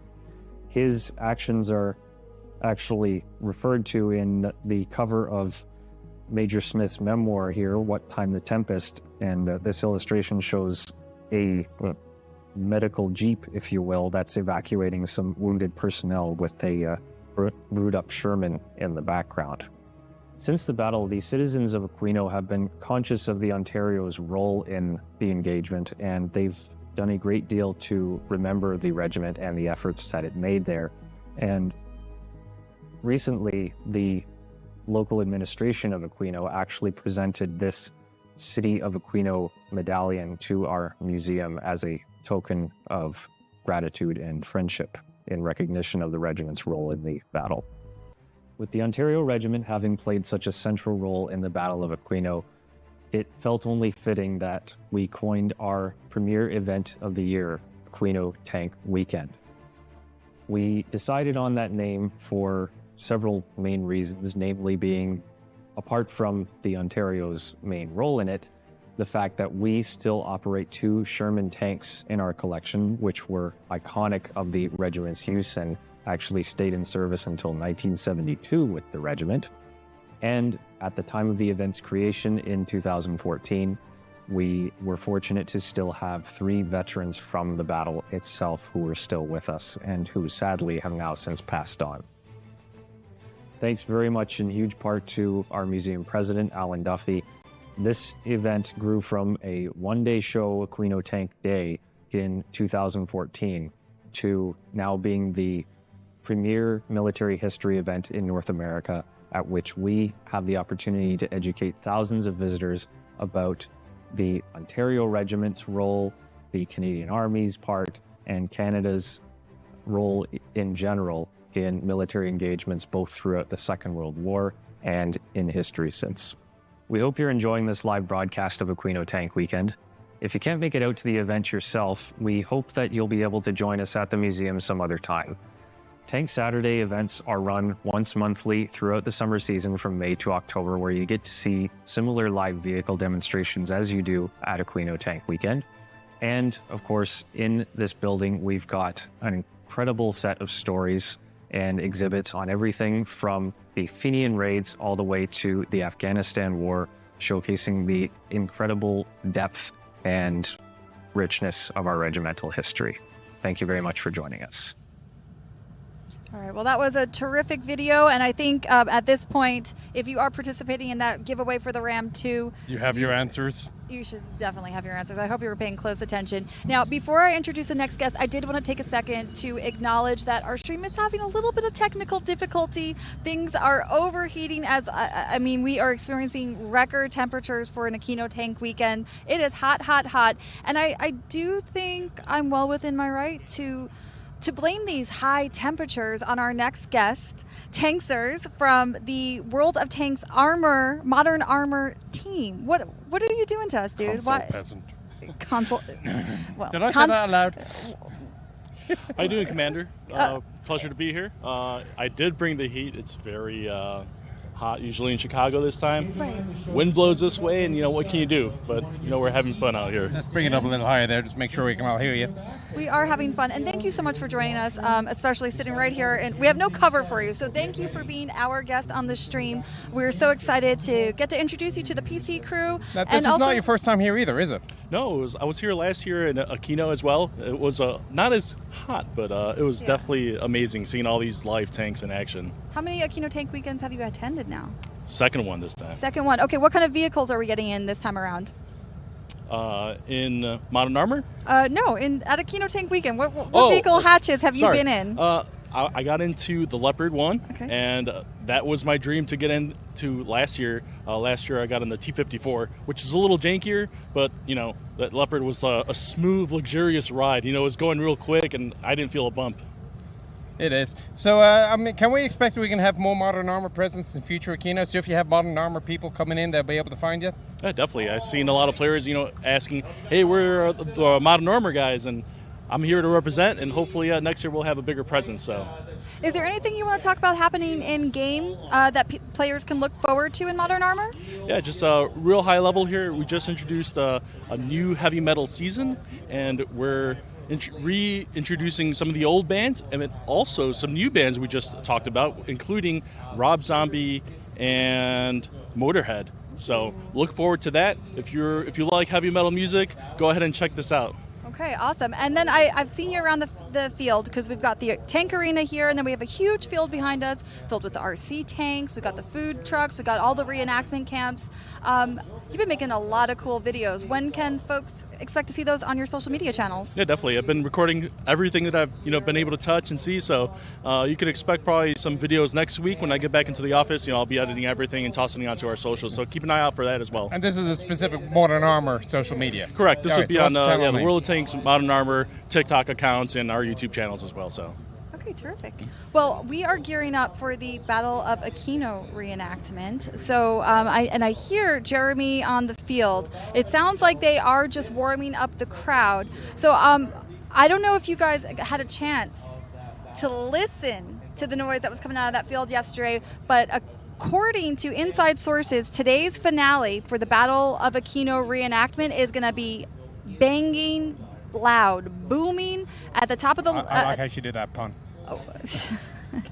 See what you did there. I don't even know what I did there. But we were joined by Matt Smith earlier. He is in the Canadian military. He's on the artillery side, and he's out there helping the volunteers and reenactors. They have two artillery limbers prepared with 25 pounders each, right? Yeah. Okay, yeah. You can help me make sure I'm you're saying on a these roll things. here. All right, we got the 25 pounders. There's two of them out there. Apparently, every year it's usually maybe they usually only bring one. They've acquired a second one somewhere. and usually they only fire one or two rounds. This year, I've been told that each of those limbers are going to be firing It's 10 like to 20. It's like a battery 10 or a section 10 is what they're firing.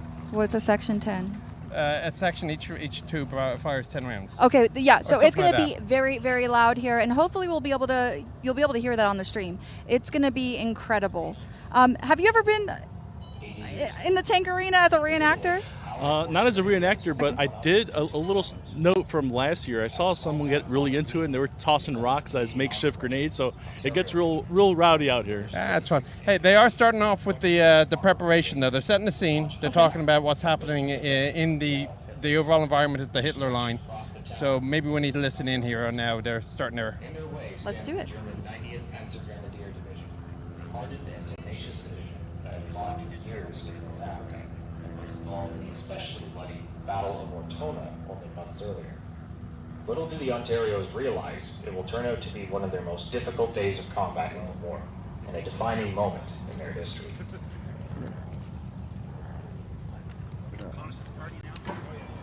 I don't know why they're out there already. What we're on. Dingo stop. Dingo stop.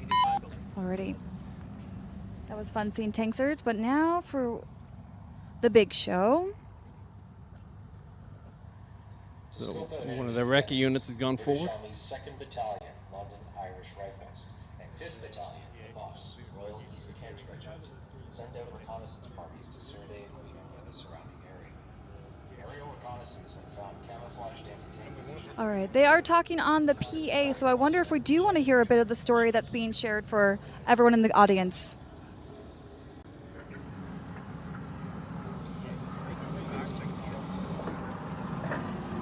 Another Universal carrier going out. All right, in come the London Irish Rifles and the Buffs.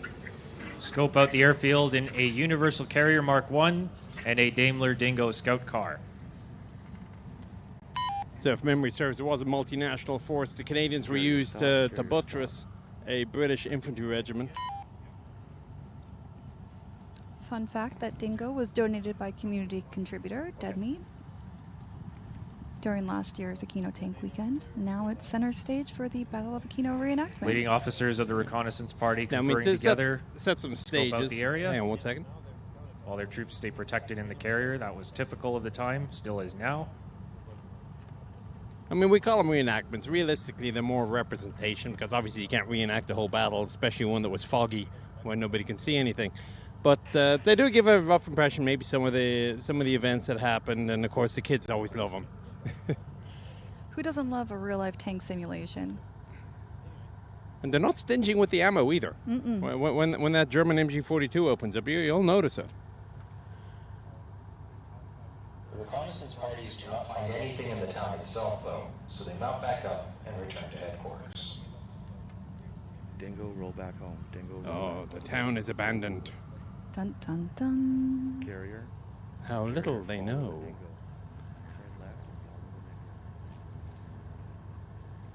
So is this typical for the reconnaissance vehicles to All go right, out? the reconnaissance party has found nothing for the time being in the town of Aquino itself. So off they go back to headquarters to report their findings, or rather lack thereof. I don't know if we have to whisper, though. I know, I just feel like we're in the wild watching as these tanks take on the Daimler arena. Dingo and Universal Carrier were two very typical reconnaissance vehicles of the period. As they're cautious The Dingo of being able to achieve predators. 90 I know, we kilometers were on per hour reconnaissance. I had to in whisper. both directions. I am whispering. It's an ASMR stream. But Both typically armed with Bren 303 caliber machine guns as their main armament, but especially in the Universal Carrier's case, highly versatile and able to be adapted to carry a whole multitude of other armaments besides. Everyone always loves to focus on the big tanks, and the poor little recce vehicles don't get enough credit. They are the eyes of the army. and the recce vehicles, they're going out and it's just them. There's not like any sort of support, right?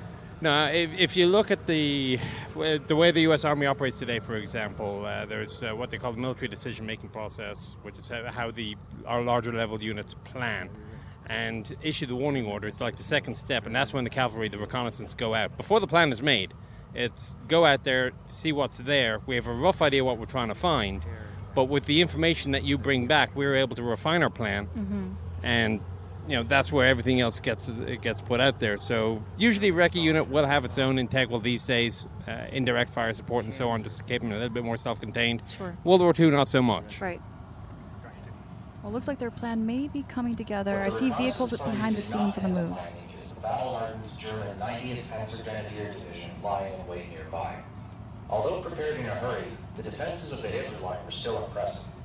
Built off the western section of the recently breached Gustav Line, the Hitler Line was about 55 kilometers long, with defenses up to 800 meters deep. Of greatest concern to the Ontarios were deadly camouflaged Panther turret positions, which were Panther tank turrets encased in concrete bunkers buried in the ground. Armed with a 75mm cannon, Panther terms were highly lethal to the Ontario's Sherman tanks, while themselves being difficult to spot and hit with return fire. 2 or 3 other 75mm or 50mm towed anti-tank guns also were installed around each Panther turret. As if they were not enough, the line also was covered with plenty of other artillery, anti-tank, and machine gun pillbox positions, along with anti-tank ditches, barbed wire, and minefields. Bold and resolute as ever, the 90th Panzer Grenadier Division is not about to give up their positions on a defensive line bearing their Führer's name. Yep, that's the one made by Panzerfabrik. The Ontario Regiment Museum acquired it about 3 years ago, I think, at this point. And most replicas of German vehicles you'll find they're very obviously based off of an FE432 or an M113. This, you gotta look incredibly hard to realize it As we was a see the replica. Germans entering the field and setting up their positions, closest to you, you see a Panzer III tank. Been in service since about 1937 by that point, but still a very formidable weapon. 50mm cannon. Good enough to take out a Sherman, still highly lethal. Over on the far side of the field, that is a Hanomag SD KFZ 251 half-track. The ride of the Panzer Grenadiers, who were what we now call mechanized infantry. They could each carry a section of about 10 soldiers in the back, who would then often dismount and set up their own defenses and fight on foot, while the vehicle itself could offer machine gun fire. Of course, the Closest to Anoraks will defense, say it's you an also notice a OT-610. PAC-36 anti-tank gun. Also had been in service for a long time by that point, and struggling to take out some newer Allied vehicles, but still not a threat to take lightly. And finally, just coming in the arena, a Stug 3 assault gun, highly lethal to Sherman tanks. These vehicles are just incredibly restored and maintained. The fact that they're even running is always like... Yeah, something this old. I mean, the Shermans are obviously the real thing, the Daimler is the real thing, the Universal Carriers are the real thing. Getting through vintage World War II German stuff is a lot rarer. East Squadron joins British infantry of the 5th Battalion, the Buffs, Royal East Allied Kent infantry Regiment, advancing along the main road toward Aquino and clearing out the enemy to force an opening in the line's defenses. Then the British 26th Armored Brigade would exploit that opening and breach the Hitler line through a crushing rapid advance. To stay in contact with the tank crews, the Buffs bring along their signals section in a Universal Carrier. C Squadron is held in reserve, ready to assist wherever needed.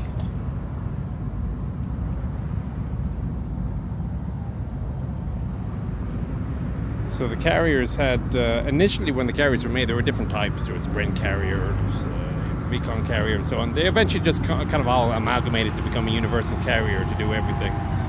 Now, I say the Shermans are the real thing. They kind of are. These are M4A2 76 HVSS. The exact same model as was used in Fury, if you're curious. These left Canadian Army service in 1972, if I recall. The airfield and its approaches are thick with fog, and at first, no sight in the air.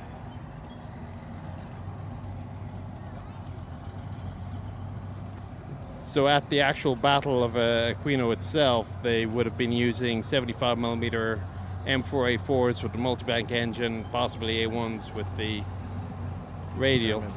Now, it's a nice sunny day for us, but imagine, if you will, advancing onto an airport that's covered with fog and you can't see 100 meters in front of you. That's scary enough driving on a paved road for us right now. But in tanks where you're trying to spot the enemy, I couldn't imagine myself. I sometimes wonder how do you drive forward? It's kind of, you never know if somebody's going to shoot at you. It's, I mean, after doing it for a year in Iraq, it's just a case of you kind of just learn to live with it.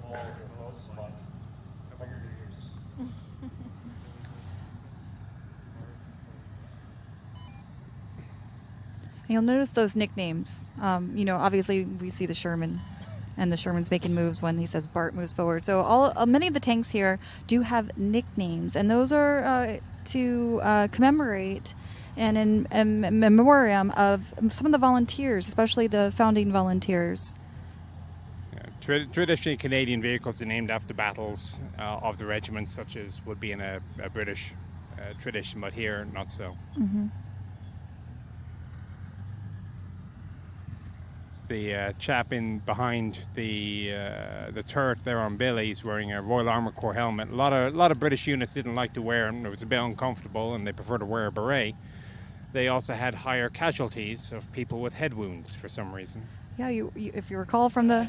Still not being able to see each other. You can imagine the hairs on the back of your neck standing up. Yeah, in the documentary, we took a look at one of those helmets that definitely had saved a round someone's... go through it. Yeah, a round went through it, and it definitely saved that soldier's life. Imagine if he was just wearing the beret. Still advancing cautiously, trying to make contact with the enemy on their terms.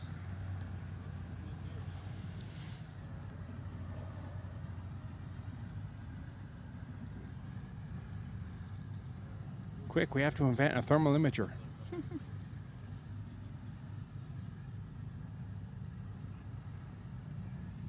They're very sensible. British Army, they're wearing shorts. Oh.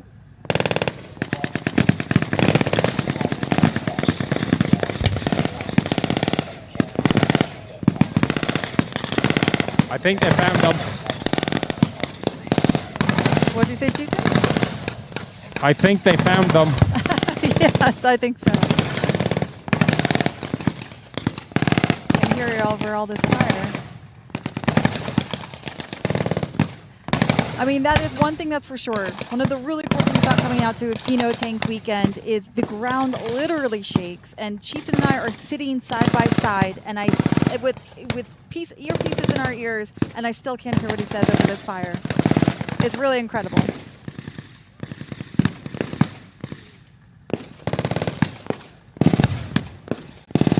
Big boom.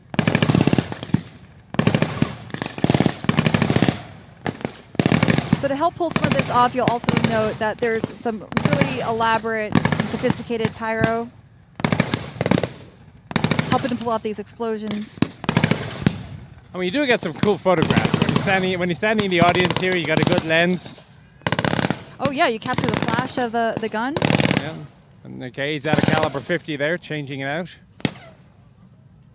It's only 100 rounds in the box. It goes surprisingly quickly. See that? Oh, back there. Oh my goodness. Hope you guys are seeing this at home. It's incredible from our view. Charging forward the Bren gun. Doing a 3 to 5 second rush with a Bren gun is a little annoying. I always love carrying the machine gun because you just lie down when the rest of the section is attacking.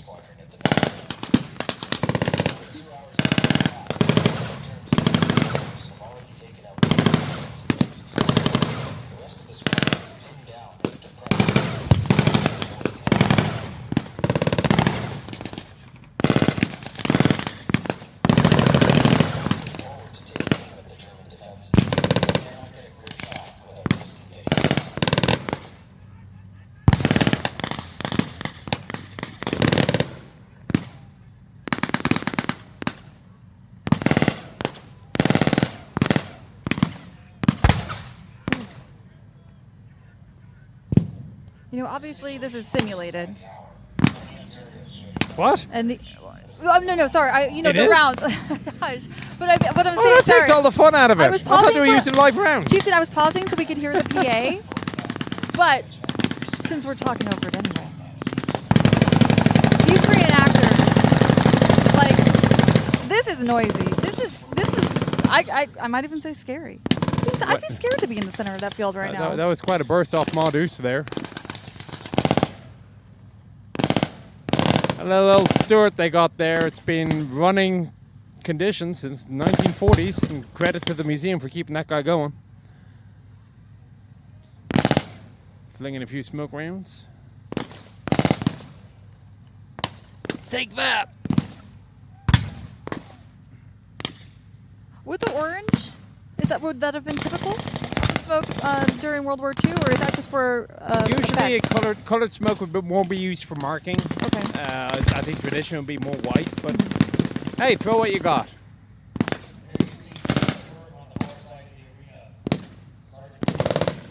Restoring the smoke cover that these Shermans so sorely needed after the fog had cleared so suddenly, and they're caught out in the open.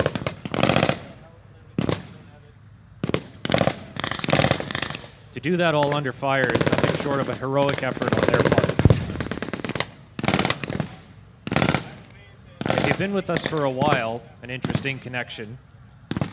We once had a veteran visit us, Mr. Ralph Kearney, who has since sadly passed on. He and Sergeant Ken Braithwaite were brothers-in-law.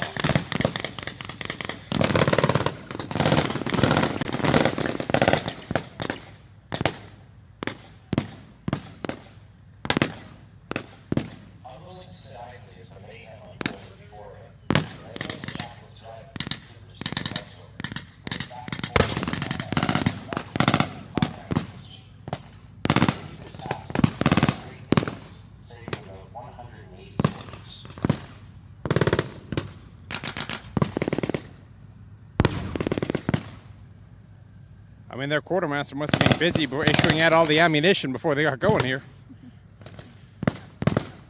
Quick, use it all or we'll have to turn it in at the end.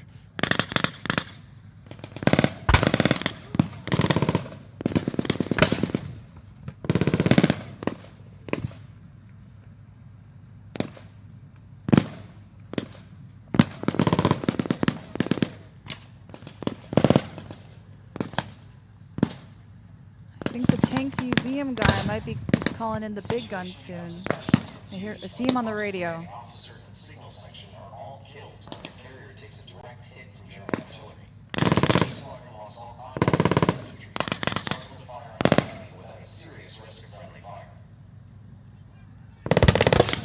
So back then, the infantry and the armor couldn't talk directly to each other. It usually had to be some form of an intermediary, often at the higher levels. Part of the reason why when they lost the command of signals group, that was it for coordination. Looks like some of the men are on a retreat. Or on the retreat, not a retreat.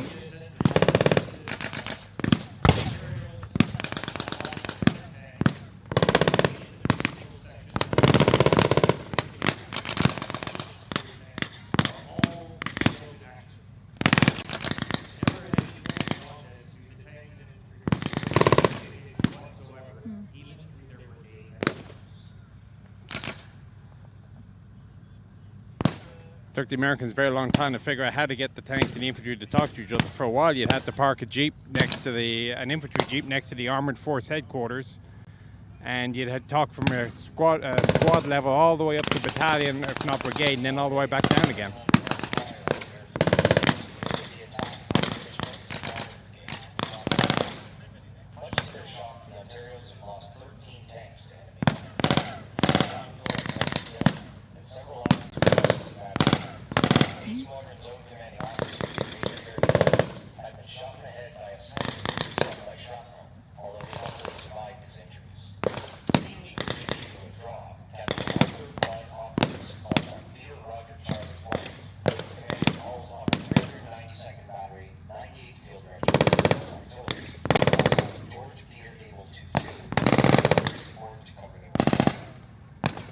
For those of you listening closely, I just heard at least one of the correct answers for the giveaway quiz.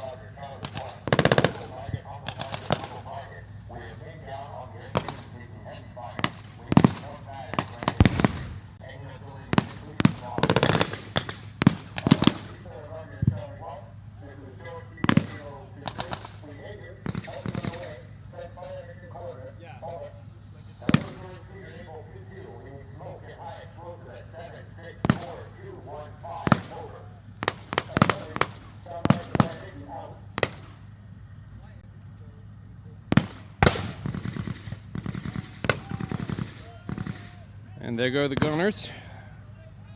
It looks like it's about to get real loud. They moved yesterday. Maximus was the number one. Looks like now he's the gunner itself.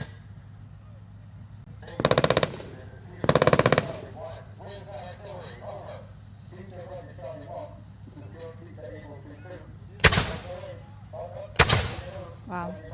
The ground is shaking.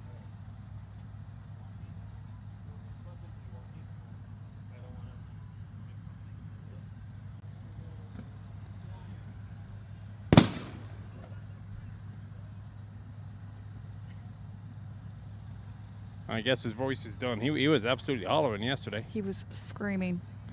Now I know why his voice Why is his gone. voice is gone. Yeah.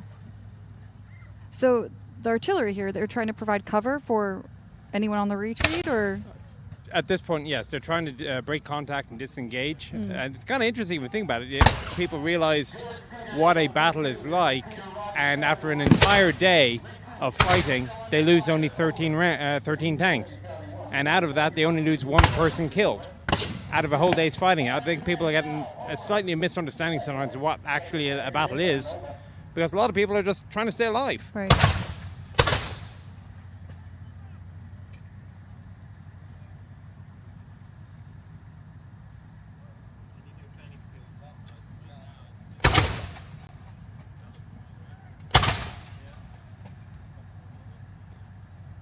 Aquino Tank Weekend is booming, people. I'm looking at a Cessna 172 traversing to the right there in the line of fire from the howitzers. Watch out. No friendly fire.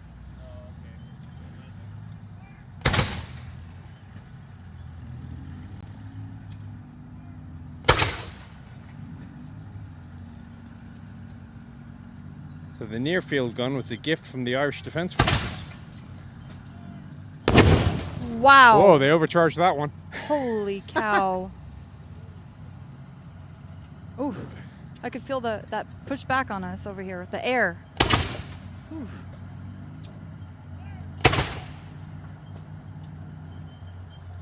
I know this is just for the reenactment, but man, they're brave. I hope they weren't hearing protection. Same. Wonder how chat's doing with all this noise.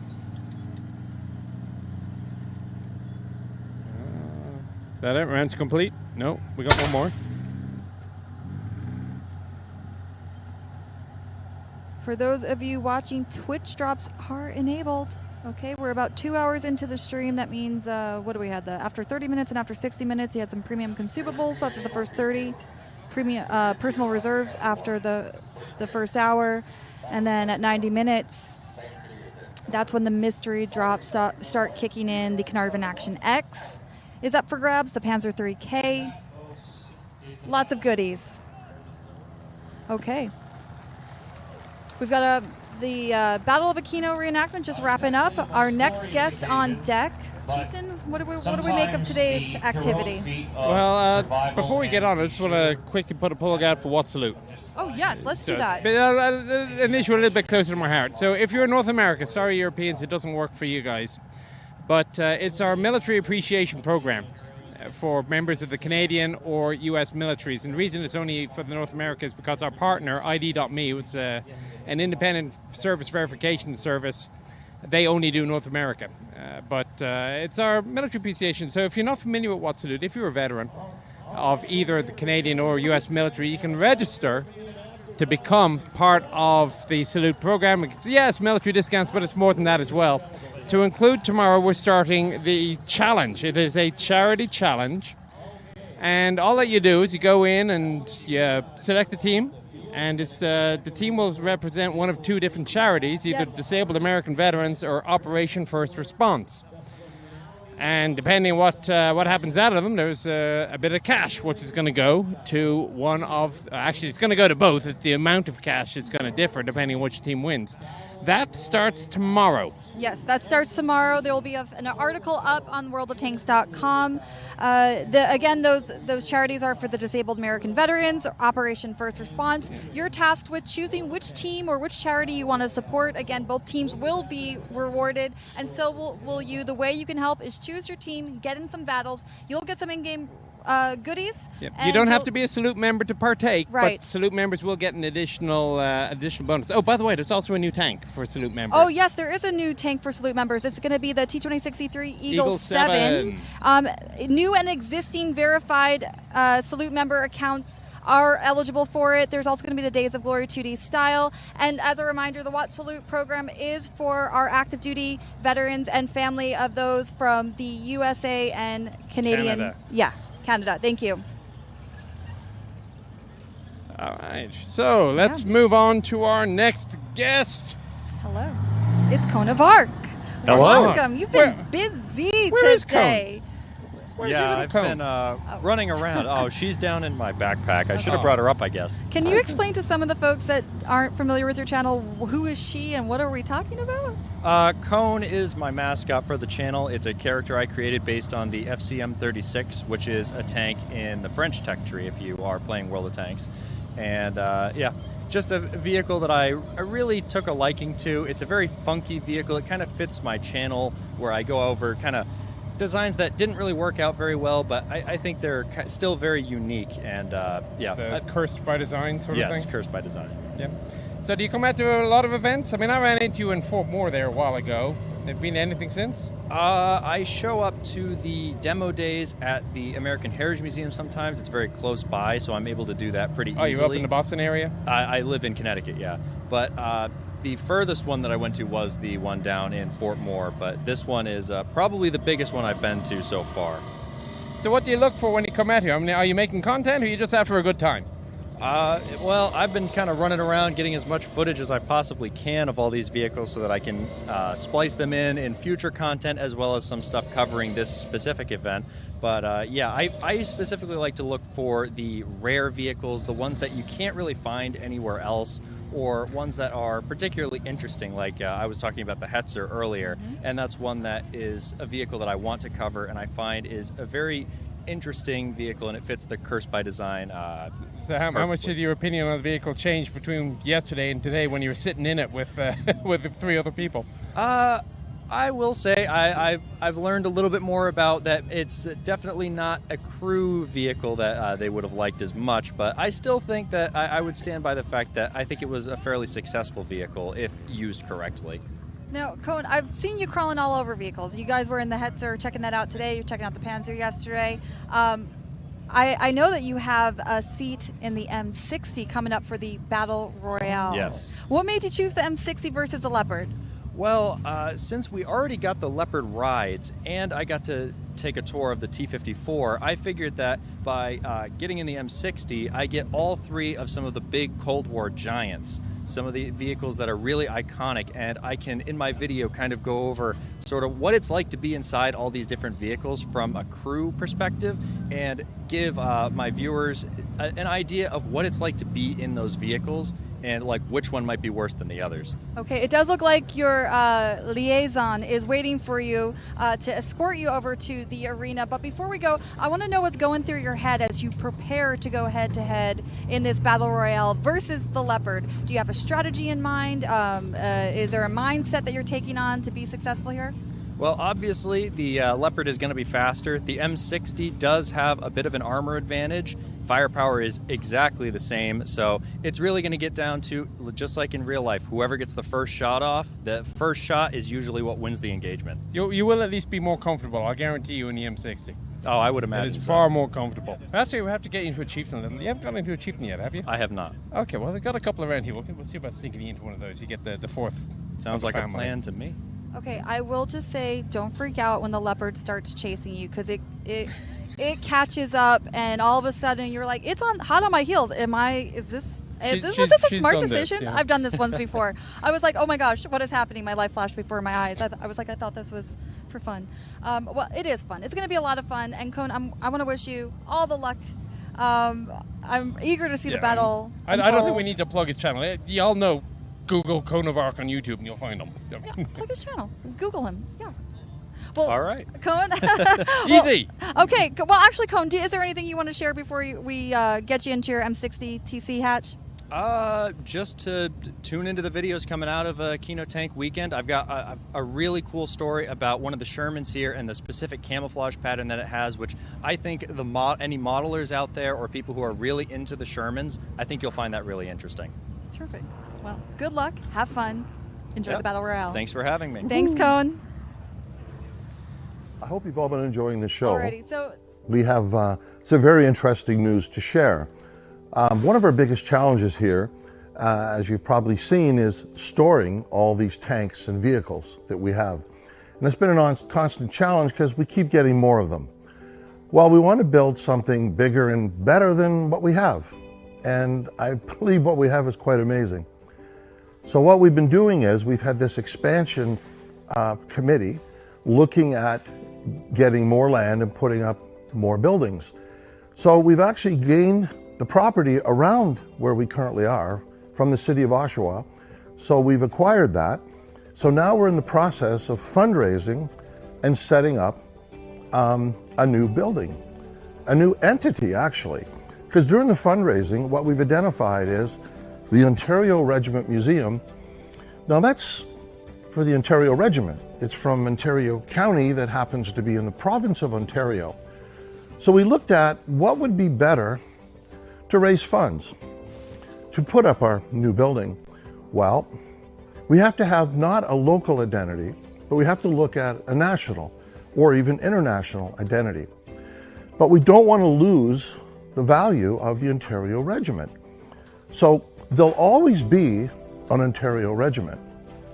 But what we've done is, for the other parts, like the vehicle parts, which we have so many now that have nothing directly to do with the Ontario Regiment, we're going to be calling it the Canadian Tank Museum, as in a national and hence international identity. We collaborate with Bovington Tank Museum in the UK. We're involved with the Armoured Museum in Saumur in France, Royal Jordanian Museum, and even the German Tank Museum. You see the name? It's like more national names. So again, not losing our identity here, there'll always be an Ontario Regiment Museum, and that'll be their static area, which honors and acknowledges the sacrifice and what the volunteers have done over the years. So we're very pleased to announce that we now have the Canadian Tank Museum established, and we'll be rolling that out, and we're rolling it out right now, talking to you guys. But also, our fundraising, and we're very pleased to announce we've just kicked it off, and we already have $5 million that have been donated towards putting up our building. So we're probably about 20% of the way there.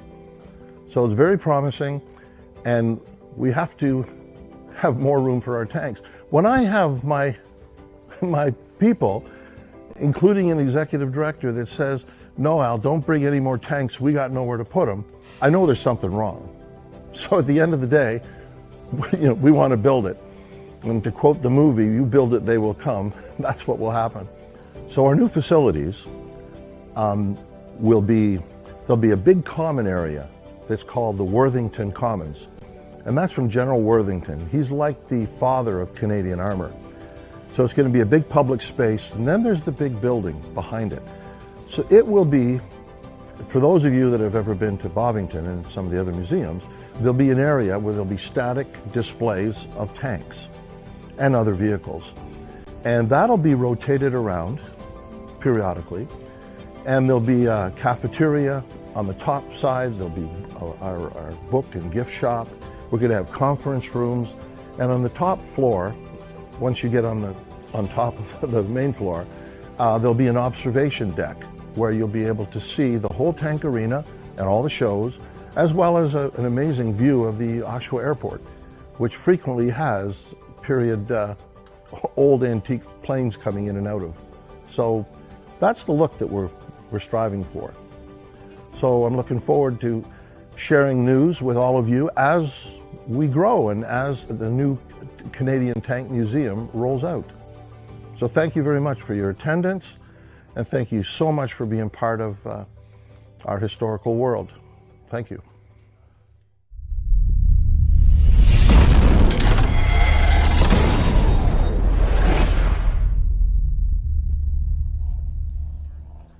I am starting to get a little bit burned. Yeah, we're getting crispy out here. Thank goodness for sunblock halfway through the stream.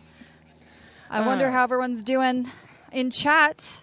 I did want to do. They're still getting their drops? I hope they're still getting their drops. Right, we should be well underway for those drops. Don't forget, at 90 minutes of watching today's stream, that is when the mystery drops will start being doled out, and that does include the Carnarvon Action X, the Panzer 3K, some pudding and tea. Okay, we've got a Day of Watt premium account there and some other goodies. If you are curious for a full breakdown of how all the drops are going to work today, just be sure to check out the official Aquino Tank Weekend article in the World of Tanks portal. You haven't heard of how this Canadianism thing is going, have you? I actually have. I did touch base with Tragic to find out what is the most the leading Canadianism, but I did want to do this because I don't want to share it with everyone yet. Oh no! Don't tell me the answer. I'm just curious. Are we getting weird and wonderful entries here? I'm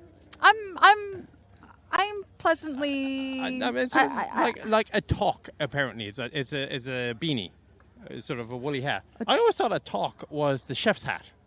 Oh. T-O-Q-U-E. Yes, I know what you're talking about. Yeah. I was sort of the chef's hat. I like a double-double. So I think for some of us in the U.S., and we might think of cheeseburgers from In and Yeah, Out. In-N-Out burger. Yeah. Or double meat, yeah. But here, that's a coffee, with 2 creams, 2 sugars, maybe? Something like that from Timmy's. Yeah, from Tim. Oh, we love our Timmy's. I haven't had We any didn't have any Timmy's. Timbits this time. Last time we No. had some Timbits. No, but I do have some pepperoni meat sticks over there. But we're not talking about food on this stream, okay? No, no, not this time. It's not time for supper yet. I did want to do a last call, though, for those giveaways. So we have the Canadianism poll. By participating in this poll, if you vote for the favorite, the leading contender, there's 5 options there of Canadianisms. If you vote for the favorite one, you will be put into a raffle for the geeky jersey, hockey jersey. Which, if you didn't see it earlier, it's awesome. Yeah. I mean, I don't care about ice hockey one bit, but I can recognize a quality product. Yes. We had to take it off because Hang on. we are sweating up here, and this is truly like a sweater or a jumper or a bunny hug.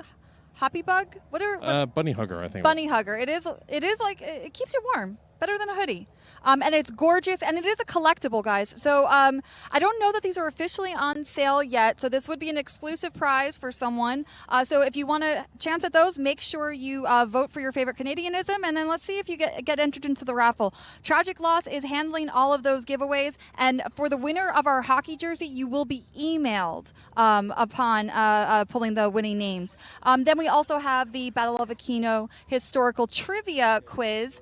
For that giveaway, we are giving away 5 Ram 2s and 5 premium consumable packs to the runners up. So we're going to have 10 winners total. This is a last call because we will be closing up those giveaways. I want to say in the next 20 minutes, okay? In the next 20 minutes, I'm just looking at my clock here. By the time that Battle Royale is over, which they are preparing for now, that is when these giveaways are over and the raffles and the winners will be pulled. Not that the streams are over. We got No. a couple more guests that we want to bring on, say hi to. And, of course, drops will still be going, so if maybe you haven't been with us since the beginning, you'll definitely have more time because we've got plenty of time on this stream and plenty of guests. I did want to call attention to the token store. All The right. token store has been in effect since the beginning of July, I believe July 8th, and it goes until July 31st. The way you're going to be able to collect those Aquino token store tokens is once you've claimed all of your drops, those tokens you'll be now eligible to claim those tokens. Some of the styles in the store, like maybe the premium items, would be the Amari Usuke Amari style. We've got the Assault style, and of course the Aquino style can be found in the token store. Again, you will have until July 31st because these tokens are available on all official World of Tanks streams. So if you're watching Talk to Me Goose, you'll be able to claim some drops. And then you want to just make sure that you exchange those tokens by July 31st. All right, let's see how we're doing in our Battle Royale segment. Oh, okay, here comes the M60. All right, let's cut over to Jeremy and get his commentary. I'm sure we'll make some peanut gallery comments while we're at it, but let's turn over to Jeremy. Sure thing. Even though I knew what was going to happen, I was involved in the planning, and I've been in many of these before. From where I was standing on the radio, it was epic. Wow. But now we have the finale of Aquino Tank Weekend. We have World of Tanks Battle Royale. These two tanks have been fighting it out all Aquino Tank Weekend. They had their first battle on Friday, and the Leopard came out on top and won. And during the Saturday segment, unbelievable, it happens very rarely, it was a draw. So this is winner takes all for Aquino Tank Weekend World of Tanks Battle Royale Championship. We're going to have the Leopard and the M60 take the field shortly, and they're going to be in a simulated tank battle based on the game from our partners and sponsors, World of Tanks. Are you guys ready for this? All right. And for those on the stream, yes, this is Celsius, but it's probably about 35 degrees Celsius out here. So these guys in the grandstands are hardcore. All right, they're going to cue the music. Marshall, send out the tanks. I, of course, always vote for the M60 because comfort is important to me. Although the rules are rigged against it in this game. Gosh, though, the Leopard is such a fun ride, and you know it has the World of Tanks flag banner on it, so yeah, it as is opposed hard to not to Marine root Corps for the flag, home which I team. feel a lot less allegiance to, it has to be said, Yes. because I'm Army. But the M60 is definitely a lot of fun. It's hard to know. Man, the Leopard's scary though. Oof. I mean, they are two entirely different design philosophies, and in comparison to the 60, the Leopard is a sports car. It really is. I've driven one around here. It's easy to drive. Easy to have a lead foot. Well, we can call back to talking about driving tanks a little bit later on. I know a little something about that. So my first year out at Aquino, for the folks watching at home, a little bit of history on my part. My first year that I came out, the chieftain was gracious enough to arrange for lessons in all of the crew positions. I learned maintenance, I learned driving, I learned the commander's role, gunning, traversing. It was so casual. The lesson was so casual when we were in, I think it was M60, and I was messing around with the turret. We have the Leopard 1A5 crew. Now, yesterday, we had a special guest join the crew. We had Ikeboo from World of Tanks in the M60, and we had the Challenger, Richard Cutland, in the Leopard 1A5. Now, what special guests do we have today? In the Leopard crew, of course, we have McQuillan and King, but we also have, as a commander, Funker. The Funker 530 crew, we've got Ronnie and Scott. Leopard 1A5, main weapon, 105 millimeter main weapon, lightly armored, weighing over 40 the name has tons. nothing a to do German with tank radios. that was designed for speed. Back Now, on his you'll position, note German tank that is Funker because the we ran the front radios. glacis plate of the Leopard 1, it seems quite thick, but that was thin compared to most of the vehicles of the time. The Germans in the post-war period moved away from the super heavy tanks that they were developing in the Second World War, Because they realized they were and their silly. philosophy was that the tank that would hit first would win a battle regardless of armor. So they sacrificed a lot of armor in the development of the Leopard 1 to make it more maneuverable and fast. It is considered to be one of the fastest main battle tanks ever made. So yes, it could possibly not get a penetrating hit on the front glacial plate from its opponent, but definitely the side armor and the engine deck armor is much thinner than most MBTs. So well armored against light armored fighting vehicles, small arms, even some artillery, shrapnel, but a direct tank-on-tank hit is not going to be very good for the crew of the Leopard 1A5. They will have to rely on speed. Now here we have the opponent who actually fought the Leopard 1 to a draw yesterday during World of Tanks Battle Royale. And the guest commander of the crew, of course we have Brendan and Ashley, which you'll see after the battle, but the guest commander of the crew is Cone of Arc. Exciting stuff.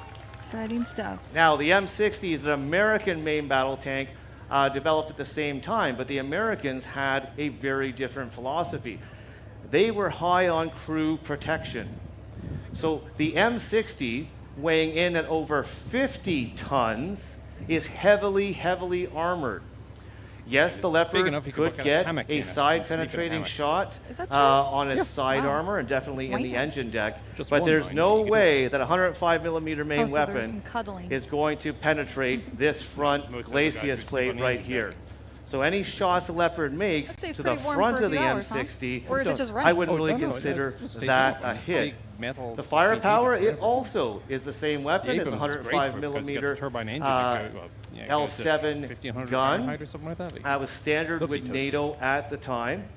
So the M60 is going to be more lumbering. Yes, it can pick up some great speed on a straightaway, but it's not as maneuverable as the Leopard, and you might see it struggle there. So it has to use the guile of its crew to get it into firing positions in the World of Tanks arena that are behind hills, protecting it, and get shots off on the Leopard so that when the Leopard stops to try and hit the M60. So you're going to have one tank with strong armor that is slow, and one tank with weak armor that'll be very quick.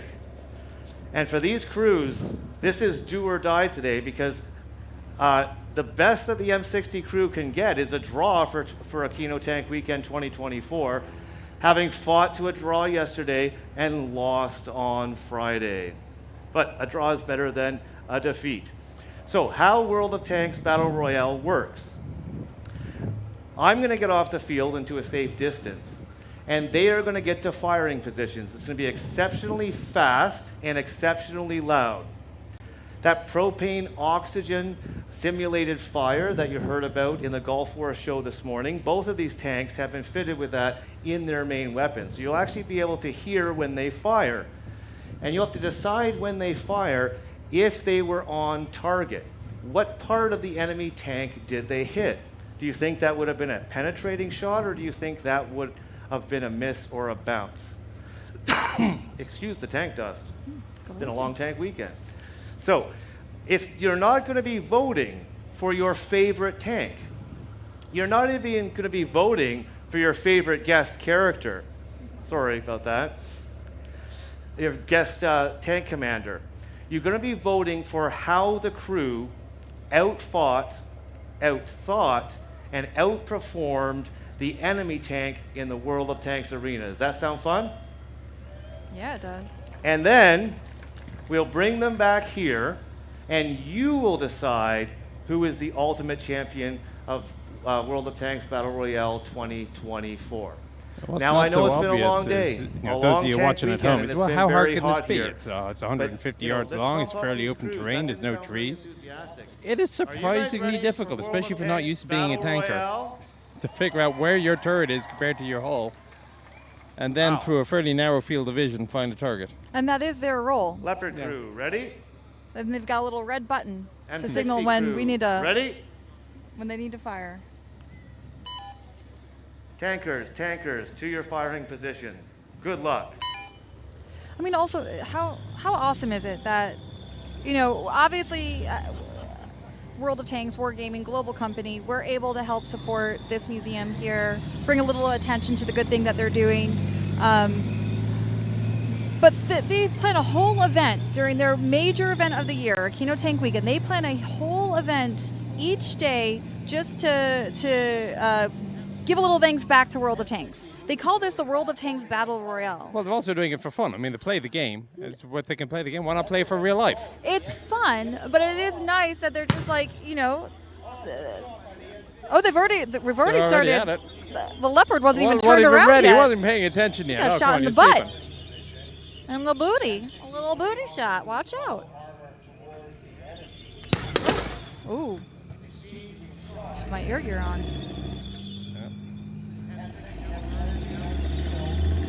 All right. Ronnie from Funker 530 is calling to make a run for it, get in a better position. But boy, Kona of Arc is tracking that leopard really well. He looks locked on. The M60 is going backwards. Wait, no, they're not going backwards. Going backwards. You see what I mean? We're even watching it. We're not having difficulty figuring out where your turret is oriented compared to your hull. Oh, hang on. You got a hit on the 60. So yeah, for the tank spotters, the tank is an M60A3 TTS. The Marines only use M60A1s. But when you're in Canada, you take what you can get. Ooh, the M60 is tracking that leopard really well, though. He's doing well. I have to say. The leopard's not even looking at him. Funker's there trying to yell at the gunner, Traverse left. Again, I'm not sure how the M60 got into firing position before the leopard. Leopard now in a great going at the top of the hill, or are we getting held down? Hill. Look, it's gun just over the leopard's going to get the first shot off on this one. Yep, there you go. Great shot by the Leo. Not wasting any time. I'm looking at Funker being thrown around in the loader's hatch there. As the Leo backed up. The M60 landed a hit on the leopard, though. Right on the front mantlet. We keep calling it. His name's Ronnie. Yeah, Ronnie. Yes. Oh, he's he's taunting him. He's taunting him. Ronnie's taunting the M60 right now. Part of this battle. Now the M60 in a very compromised position. Leopard charging. M60 cannot get So the gun problem with this depression is down. the 60 can't depress the cannon Hit when right it's in over the rear engine deck. of the M60 by the Leopard. He has to turn to get a shot off. Definitely a good revenge That shot is the there. scary part, ladies and gentlemen. When that leopard gets right behind you, you're in the same line of sight. M60 crew pretty upset about that engine hit. I'm going to have to ask them if they can hook up the smoke generators to the engine on the M60. M60 still tracking the Leopard. Leopard not tracking the enemy. It's getting dusty out Great there. job by the gun crew on the M60. Maybe one team will be able to use that dust as cover. But no, Leopard's getting a shot off again. The 60 looks lost. Frontal armor towards the Leo. Ooh, but they both took hits on there. a moving They traded target hits. by the Leo 1. So one of the nice things about this event, you know, it's kind of half silly though it is that the drivers are really throwing these things around. Yeah. And a lot of musea, they're a little afraid to really shot put by the the hammer Leo down on the because they're move. afraid it Not might sure break if it something. would've But been a hit. they'll Moving just, tank on these a things are moving meant to target. drive and they will drive them because a lot of these guys also used to be former tankers. And also, I mean, I think one reason why they might not be afraid to throw these around, not only is it fun, but they've got the knowledge, they've got the resources to actually repair some of these machines. I mean, in a lot of events, you'll see them just doing laps. But here you see the Leopard goes into a firing position, backs out, rotates quick, takes off. I mean, that's how tanks are really supposed to operate. And they're not really supposed to just drive around in the parade field. And for the viewers at home, if it isn't obvious, this is not choreographed. You know, Funker and Cohn, they are calling the shots right now, and this is the first time they've been calling the shots in the commander's hatch. And we'll bring them forward to declare the winner or the loser of Battle Royale. Steady. That doesn't sound good. Wow, wow. Is M60 out of ammo? Sounded like a misfire from the 60. Tankers, let's bring it back in. Bring it back in. Tank Museum guy has That's called It's it. been called. Wow. That was a lot of fun. Was that exciting? The Was 60 that had a couple fast? of good shots in there, but I think I have to give it to the Leopard.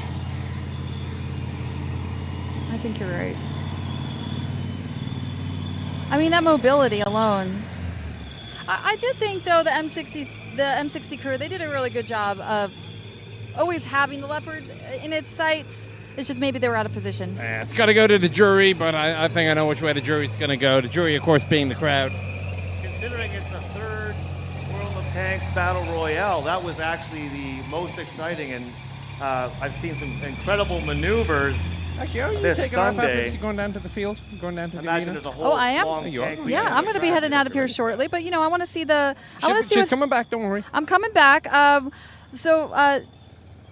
The museum has a specially rigged. Okay, so now the Cougar. crews are going to Cougar. pop out of their hatches so we can have a let's see look what at them. Jeremy says. You'll notice that both the driver of the M60 and the Leo 1, they were actually driving in a hatch down position, looking through those vision blocks. You know what? Another I think I am going to pop make my their way heads down out. to the arena. You can explain where Here's I'm the going and crews. why. Yep. So those drivers, that's those vision blocks is the whole world that they can see, and they have to hear everything from their crew commander and their team. So before we vote, again over here, we're going to have Ashley. She's the M60 driver. Wave, Ashley. And Brendan. And of course, the commander today, Cone of Arc. Let's hear it for them. Okay. Remember, we're not voting yet. All right. Here's two of our seasoned tankers. We've got Scott McQuillan, also known as Hollywood, and Nick King, not known as Hollywood. And of course, we have Funker from Funker 5.6. There you go. How is it being a tank commander? Everything I ever wanted to do. All right. Okay. Now, this is where it turns to you, the audience. And this is the conclusion of our live portion of Aquino Tank Weekend. You are going to, by applause and clapping and hooting and hollering, going to make as much noise as you can to vote for the tank that you believe won the battle. Not your favorite tank, not your favorite crew, not your favorite influencer, YouTuber, or special tank commander. What did you see on the battlefield? And what do you know about tanks and how they move and they operate and have to operate against other main battle tanks? So, by applause, shouts, and hollering, who believes that the M60 crew won Battle Royale? Well, that's a good response. Reminds me of the Eurovision somehow. The response of the Oshawa Wow. jury. Who believes, by applause, hoots, and hollers, that the Leopard crew won Battle Royale? That's unfortunate. Oh, well. Again, this was too close. You guys have really been fighting hard this weekend. It's too close to call. Let me just let the audience know what's at stake here. If the M60 wins, then actually the 2024 championship is a draw. If the Leopard wins, then the Leopard wins the championship. So if you really want your tank to win, I really need to hear it from you right now. So the background Who of this is the believes museum runs events the Leopard frequently, crew won? Tank Saturdays. And they've been running these pretty much every time they have Tank Saturday. Who believes the M60 crew won? And we have You it, might the win. M60. Sorry, Funkers. Sorry, guys. Yeah. From here, I'm not sitting on top of a loud tank. From here, it is official. The M60 tank won Sunday Battle Royale. And that actually has never happened in 10 years of Aquino Tank Weekend. We have a draw between both crews. So, that was incredible, guys. And this is the end of our live segment. We do have a surprise for those of you who are kicking around for a bit, but I know this is the end of the live show. Thank you so much for coming out to Aquino Tank Weekend. I just also want to give a big applause. No, and that wasn't thank the end you of the from live stream. The museum, end of the live its show. members and We're still volunteers, going. Don't to our worry, lads. sponsors, There's more to come. Wargaming.net and World of Tanks for helping make stuff like this actually All right, so happen. let's move on, as the Battle Royale segment has been won by the M60, which pleases me by no small amount, actually. But we're going to move now to another video. So there are, of course, multiple musea in Canada, and one of the biggest ones is located in Ottawa. It's the Canadian War Museum. Now, that represents all the branches, the Army, Air Force, and Navy. I've been a few times, and you will spend quite a few hours. It's a very heavily visited museum, beautiful modern building, and Ottawa is a very easy town to get around. Sometimes they're able to send a vehicle here. They weren't able to, but what they have sent us are a couple of videos. So one of the vehicles that the Canadians started out with was the M1917, the American 6-ton special tractor. And so we're going to cut now to the Canadian War Museum's M1917. At the beginning of the Second World War, Canada didn't have a lot of vehicles to train on. So with the support of the government, General Worthington went to the United States and purchased 250 tanks.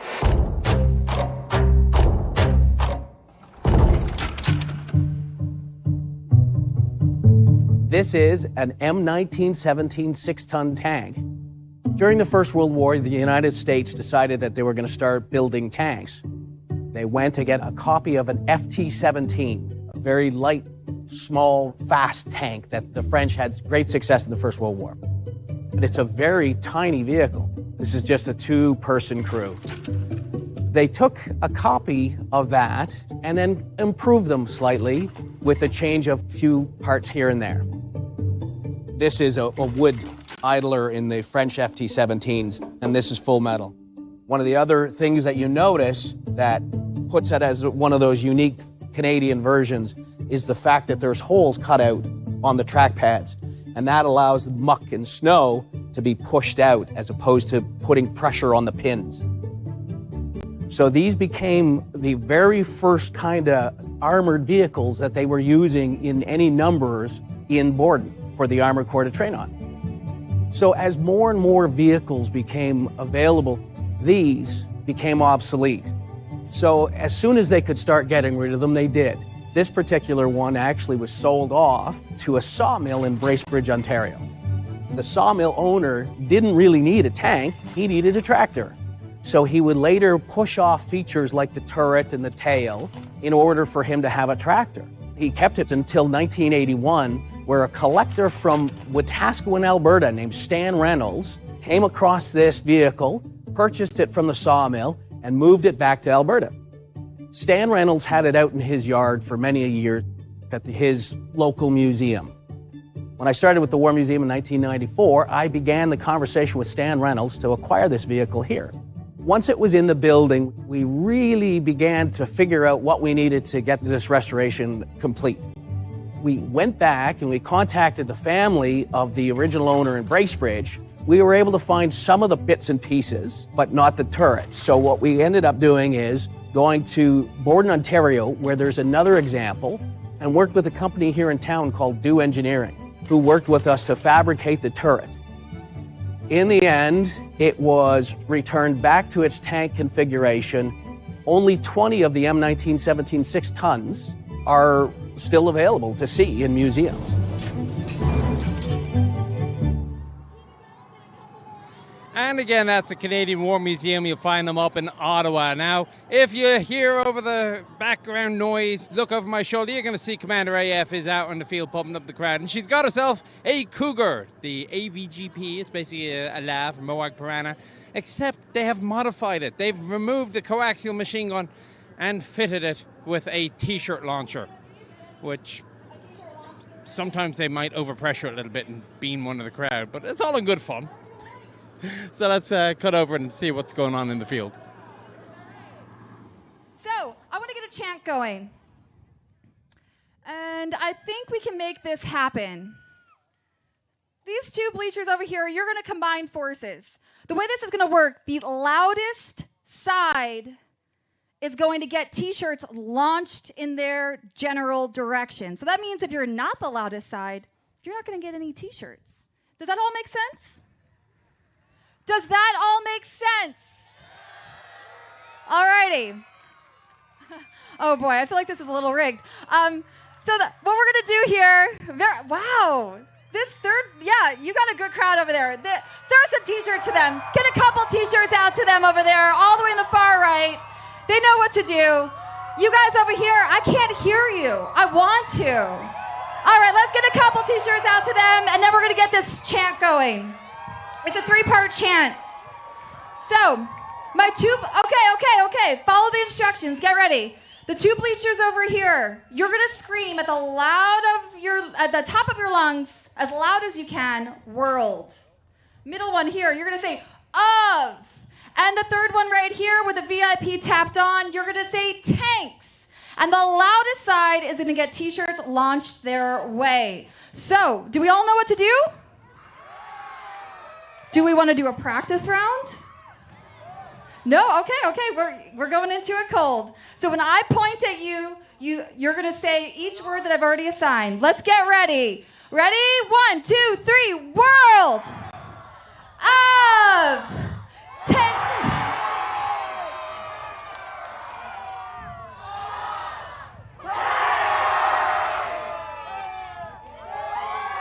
Tanks. Just say tanks again. I'm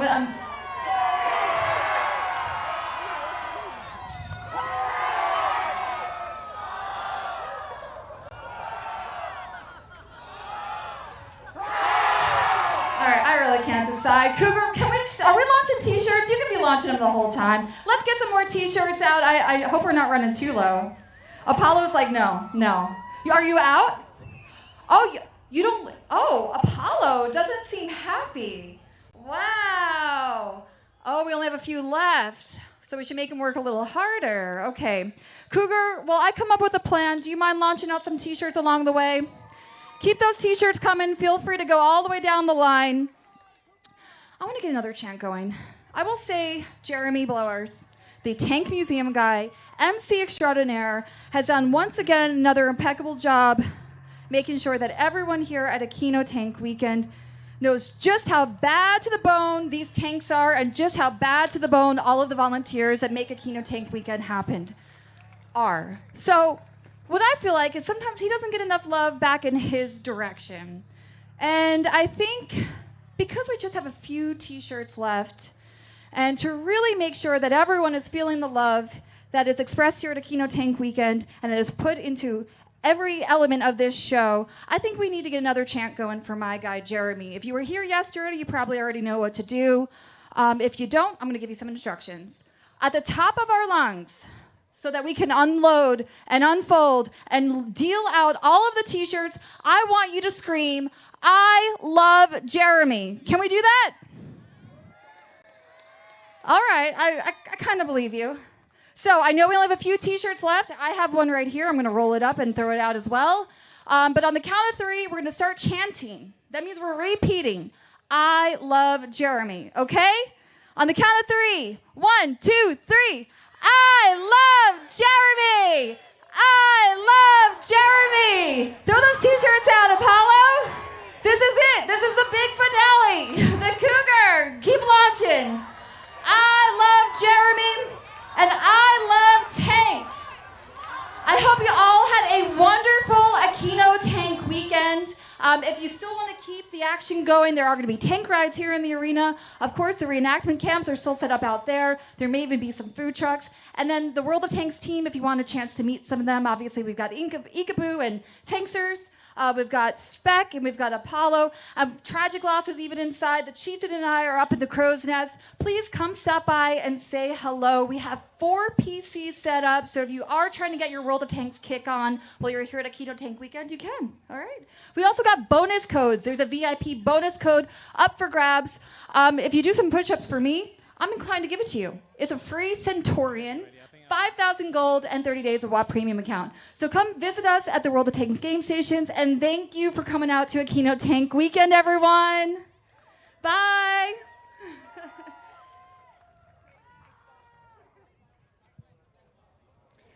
Okay, so the arena show is starting to wrap up. As I say, we are not done here yet. Now, one of the vehicles you saw a little bit earlier, the General Motors Fox, it's going around, Jeremy mentioned it was his favorite vehicle and it's very rare. Well, we agree.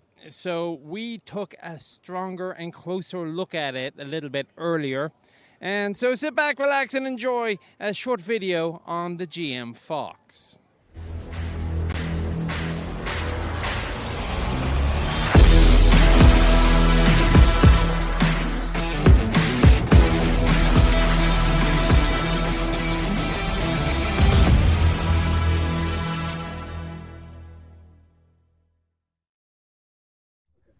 One of the rare vehicles they have at the Ontario Regiment Museum is this Fox by General Motors Canada. Standing next to me is one of the master drivers of the museum. I don't know if that's an official title or not, but you understand what I'm going. And you get to drive this. I do. As well as everything else, but you like this. I do like it. It's a very interesting vehicle to drive, you know, from a CMP perspective, which is usually trucks and utility vehicles. Now they put a 3-ton armored box on it, and you drive that. So this is basically a conventional truck with an armored body. Yeah, it's a field artillery tractor chassis, kind of reverse because the engine's in the back and the rest of the stuff's all up front. But then, yes, they put a 3-ton armored car body on it. With a caliber 50 and a caliber 30. So where did this fit in the reconnaissance role? Presumably only the Canadians used it. Yeah, it was kind of in between the Dingo and the Staghound. The Staghound being much larger, much faster, a little bit better weight balanced, and the Dingo being much smaller and stealthy. So would this work in conjunction with the Dingos or the Staghounds, or would it just go independently? I would think it would fit somewhere in between with the troop. It can go independently. It wouldn't be a problem for it, but I think it would work better if it was in kind of a troop environment. So this was built here in Canada. Yes. And it went where? How did it end up back here? So it went over with the Canadians to Italy. The vehicle served in the Italian campaign. Post-war, it was donated to the Italian government. Okay. Spent its life on an airfield defending the Italian air base. And in 1956, it was basically finished its role, so they sent it to the junkyard. Guy found it in Italy, in a junkyard, restored it, was part of his vehicle collection for a while, then it became part of the museum's collection, and then it came up for sale. One of our donors found it and thought, hey, we really need to get this back home, and actually repatriated it. Right. So if I didn't know in advance what I was looking at, I would have probably gotten this wrong. I might have said it was a Humber or something and be confused by the fact that it's got the machine guns. Yeah, they're based on the Humber design. but this is Canada's version of it. And there's not many of them. No, there's only 7 actual running ones in the world. There's 1 in Canada, and this is actually the only uncut vehicle. Uncut? Uncut. Usually after the war... the frame wasn't untouched? They would have chopped them right in half. The whole armored body would have been cut in half for recycling. This one was not cut. All right, so as I'm going around, I'm looking at the... Well, they were nice enough to put a door and a steering wheel. There's a steering wheel at the back that's...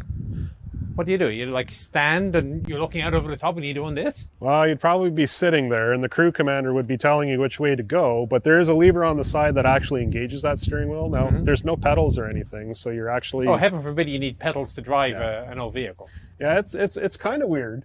It's not what I would really expect to see in that kind of environment, but...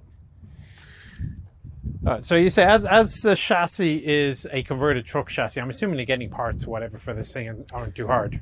The parts on it are all CMP. Oh, okay. So any stuff that we do need, they're the heavier chassis CMP, so like the 3-ton battery truck, same wheels and tires are on it, the differentials, bearings, they're all actually very easy to get. It's an inline 6. This one's got a Chevrolet engine. I think it's 231. That's the same as the CMP or the yes. quad truck? Yeah, the bigger CMPs would have had the bigger engine. The smaller ones would have had like the 216 Chev. And is it all-wheel drive? It's 4-wheel drive. Okay. Okay, so you can drive it in 2-wheel drive. It's got a transfer case in it that you can go 2 high, 2 low, and then swap it over to 4 high, 4 low. It's in the front of the vehicle. The front wheels are driven? The front wheels are driven. In 2-wheel drive, the back wheels drive. Okay. In 4-wheel drive, it adds the front. All right. No, because I've seen some transmissions, the shaft goes from the engine forward to the transmission, and then just, okay, while we're here, we'll just drive the front wheels. And I've seen some that will go forward and then it'll come all the way back again. No, this one is actually, it's kind of weird because the engine faces backwards, the transmission's right on the back of it, and then it all points backwards. Gotcha. To what you normally would. It's pointing forwards versus rear. Like when you look at the exhaust system's pointing forward. Fun to drive? Yes. Very entertaining to drive. You know, from a CMP perspective, it actually functions quite well with the extra weight. So it's got a very good road feel to it, if you want to say it that way. The added weight, it slows down a little bit better than a CMP, so you can plan your shifting a lot better because it's got an unsynchronized transmission, which makes it more difficult to drive. And yeah, you're double clutching. You're double clutching, yes. All right, fair enough. So this is going to be rolling around in the Aquino Weekend? Yeah, you will see it at the Aquino Weekend. It'll be in the show and on display. And it's actually one of the gems of the collection, and I'm really happy that we've got it here. Yeah, I see. You like showing it off a little bit. Oh, yeah. Driving this thing through Oshawa gets a lot of interesting looks. I can see that. All right, well, thank you very much. Yeah, no and worries. we'll go back to the stream. And we're back. Hope you found that interesting and informative. Now, every now and then, I've had the pleasure of going down under to Australia, and mainly the Australian Armour and Artillery Museum. And whilst there, I ran into this incredibly gracious host, Lottie. Now, you've since gone off independent, and you are now Lottie the Tank Whisperer with your own channel. Yes, yeah. So I've got my own channel now, Lottie the Tank Whisperer. I do all restoration works, military vehicles of all sorts, predominantly tanks. Right now we're doing a couple of ferrets. The last 2 years we were doing Centurion, full rebuilds. So yourself and your partner are basically, and the business partner, Pete, are basically the only full-time tank restorers in the Antipodes. In Australia, we traveled around for about 18 months, just from client to client, fixing everything wrong with their vehicles. Work was just so much work. But after 18 months of living out of a suitcase, thought we might settle down. That was a mistake because everyone followed us back to our workshop now. We've now sort of put our roots down just a little bit, bought our own vehicles, and now we're still doing plenty of work for local collectors. So what's your background? I mean, I can imagine a lot of tank restorers, maybe it started off in the Ramey or other mechanics, but did you go through that route? No. So purely civvy. I was just down the road from the Oz Army Museum in Cairns, Australia.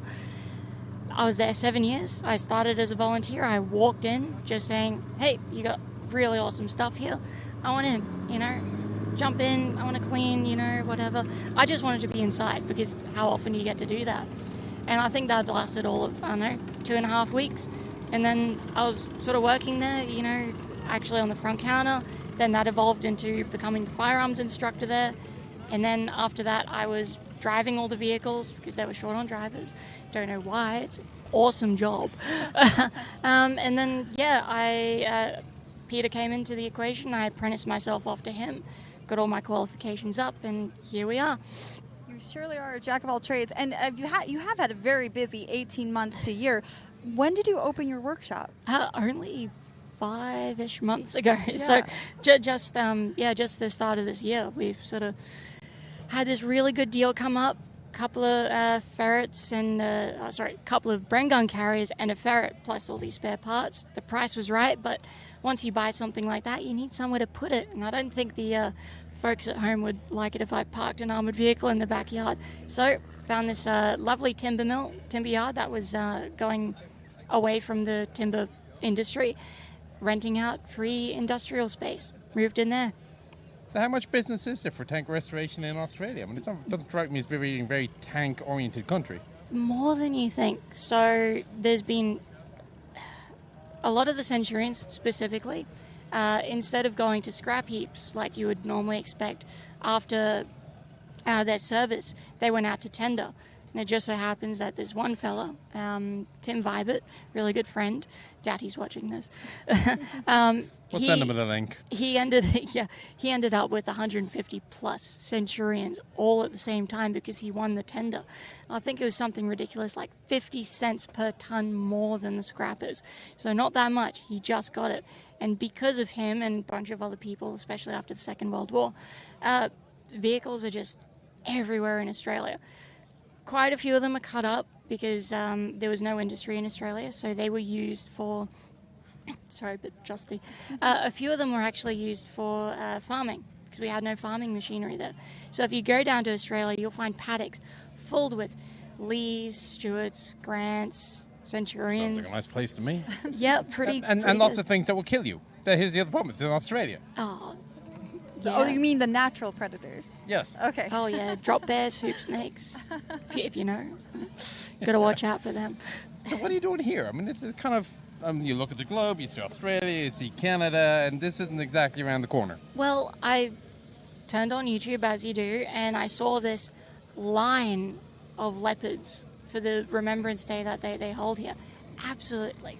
Tons of them. Going, I got to be part of that. Got to be part of that. That many tanks in one space. Got to. Have to.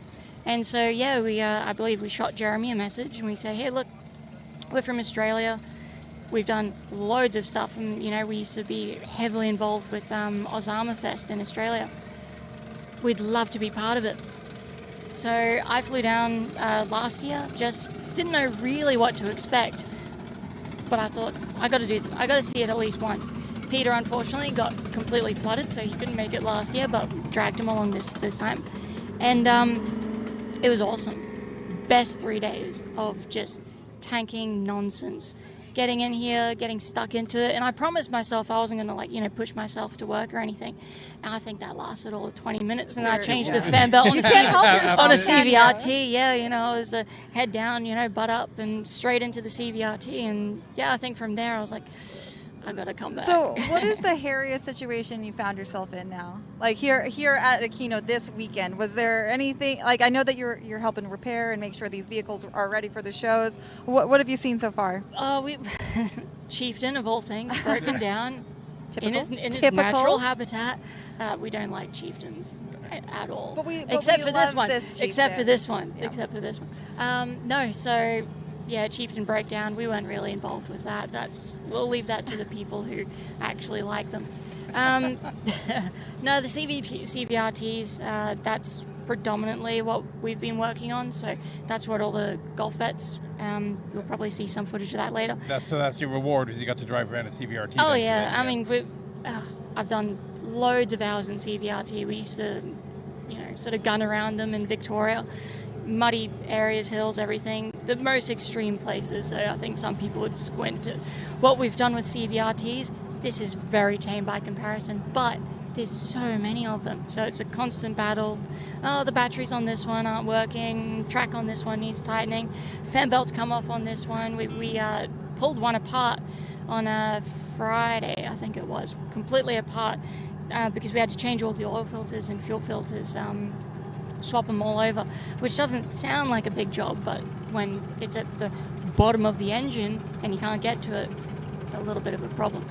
But we did that in record pace, and I think they were very thankful for that.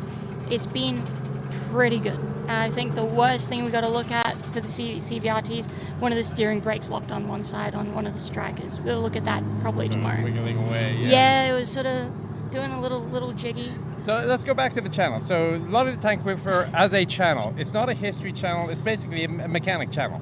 Pretty much, yeah. I am not interested in any vehicle I can't wrench on. So there's, and I've worked on quite a lot of vehicles. I've been fortunate enough to work on, German World War II stuff, Russian World War II stuff, more modern stuff, Leopards are my baby, CVRTs, all that sort of stuff. So I've done quite a lot, but if I've never wrenched on it, I don't care. I have no interest in it because I need to know how something works, how something moves. And I love watching other YouTubers, but there's always that little bit of, how does that work? I want to see how that runs. And so yeah, now my channel is me just doing my job, and I show all the nitty-gritty that actually goes into it and how it works, because I wish I had that sort of video for it. And I suppose there's a little bit of a niche market there where no one's really doing that with just straight up armored vehicles. So yeah. I did check out the channel, and one of the videos, I thought I caught you saying that you didn't want a ferret, and then you ended up getting a ferret. How did that come to be? The price was right. Yeah. Look, okay, it's okay. Probably one of the more annoying things is you work on a vehicle, you hate the vehicle, but you love it. Like Centurions, they're hard to work on, they're big, they're heavy, they're cumbersome, but when you've rebuilt 4, you can't exactly say, oh, I hate this tank. I only rebuilt 4 of them. You gain an appreciation for them. And ferrets are exactly the same. I've done loads of work on them. Yes, they have their little points of contention. They're fun as hell to drive. Oh yeah, you will never have more fun than taking a ferret and driving it like you stole it. A stalwart. Try a stalwart. All right. I'll put that out there. But a ferret comes in an excellent second. All right, you two. All right. So what vehicle were you driving? I was driving 24 Alpha Scorpion in the parade. Oh, I think that's the one I learned to drive. But I've only spent like an hour in it. Yeah. So before we do throw it to the highlights from the Gulf War reenactment that took place earlier today, we did not show it during the live segment. We'll look out for her sticking her head out the hatch. Okay. Yes, we definitely want to look out for you in that video. But before we do, is there anything you want to tell the people at home? Anything you're working on? Any place they can see you next? We're definitely going to be back here. So if you ever want to come to Aquino, do it, because it's awesome. These guys are great. We'll probably be floating around. I would like to hit Bovington up again. I've been there once before, a few years back. We'll try and get back there. Of course, you can always find me on my channel, Lottie the Tank Whisperer. I'm going to do the shameless plug. Subscribe, like. Yep, subscribe, follow. like, all that sort of good stuff. It's only a wee channel at the moment, but the more subscribers I get, the more investment I will put into it. I only get half an hour to throw my phone at something, and that's where we're at the moment, but I'm really enjoying it. So if you guys like it, I'll do more. And we do. So make sure you're subscribed if you haven't already. Yeah. Okay, well, with that, we're going to cut back to from earlier today. Here's one we made earlier. The Gulf War reenactment. So you're driving away, and of course all the veterans of the vehicles, or at least a lot of the veterans of the vehicles, by serial number. It's something very unique to this museum, is they'll track down. I don't know if you've ever gone into record searches. On some of the Centurions back in Australia, but not the CVRTs. But they keep the British keep incredible records, so they're able to track down by name who crewed what vehicle, and they're able to reunite them. So that's what they're doing. Yeah. So what we're going to see is some of the guys from 1991 driving the same vehicle by serial number that drove in 1991. I can't think of anywhere else that does that. I have never heard of that before. I've met some crew members who served on Australian vehicles, and I've been there with them on the vehicles, but I've never seen the guys that operated a vehicle drive a vehicle in a parade. It's amazing. This is the only place I've ever seen that. All right, well, hit it. vehicles to appear out of the desert sands on the reconnaissance vehicle. Okay? You see a light armored Regular Fair scout car. They're way ahead of the main force. And their job is to report on enemy positions and make contact.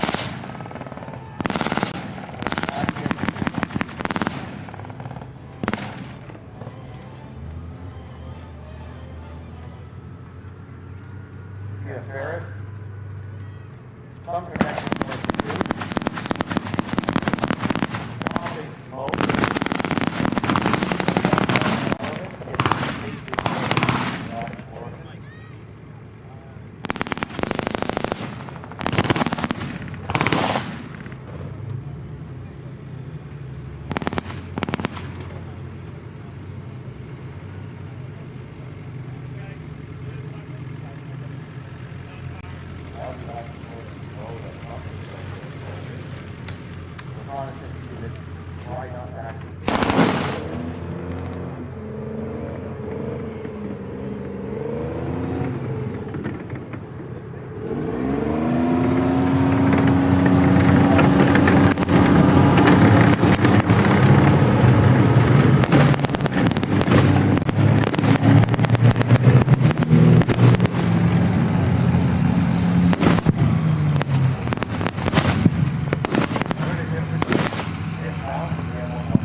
completely compromised, completely caught by surprise.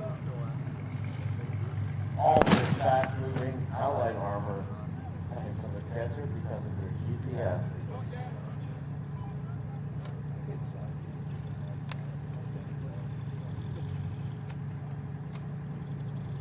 And that's pretty much how the entire Gulf War went. It was pretty quick. And let's down here for the reenactors and our veterans. I hope you enjoyed that tiny show. That was a massive amount of pop and bang. Now, one vehicle that you probably didn't notice that was recording the battle is this drone up here. So we're going to have some epic footage of this Gulf War reenactment that we will soon be releasing on YouTube. And how do you get a drone up in the air at an airport? Well, you can ask Don Drones On. He's our YouTuber, a specialist in drones, and just can't wait to see that amazing footage. Don, let's hear it for Don Drones On. All right. And welcome back. Okay, we've had to move left. Commander AF's been shifted because we only have 3 microphones. And this isn't just one person, this is a team. The Funker 530 lads. Now, I always thought, well, actually, let's not even start. What are your names? I'm Ronnie from Funker 530. And I'm Scott. All right, Ronnie and Scott. Now, I'm familiar with Funker 530 from many, many moons ago because he always kept coming up in my Twitter feed or Facebook feed, whatever, with combat footage. But yet, you are 2 actual real people. You're not just a collection of combat footage. So talk to me about your organization, I guess I'll have to call it. For sure. So Funker 530 started with some footage from my deployment to Afghanistan with Canadian forces. And from there, we've built an amazing team of combat veterans that analyze and archive recent conflicts and footage from conflicts across the globe. Most recently, Ukraine and Russia has been what we've been focusing primarily, but it's been an incredible organization that has kept veteran communities alive over the years. And that's been one of the primary goals from the start, was giving veterans a place to gather and stay connected, which I think Aquino here has done a fantastic job of as well, bringing the vehicles back, bringing the veterans back in their vehicles. So yeah, it's been an incredible weekend. You say analyze and archive, so does that imply that there's some form of a historical thing as well, or is it more just about the community? Correct. So our team is made up of combat veteran writers. So taking footage that would otherwise be thrown up on platforms in just their raw format, our writers take, analyze, provide context to, and help the general public understand what's actually happening overseas, and allows people to make more informed decisions and opinions about what's going on. Right. So you're Canadian Forces, you're not? I am most certainly not Canadian Forces. No, U.S. Army. All right, so how did the 2 of you end up linked together? We actually met competing professionally in PlayerUnknown's Battlegrounds.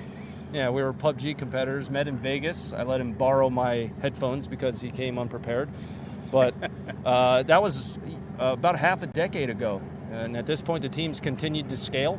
We're probably bigger than we've ever been. A lot of folks know us as just a YouTube channel, but we have our own app now. We have our own website. We are entirely separated from social media in ways where we need to be, right?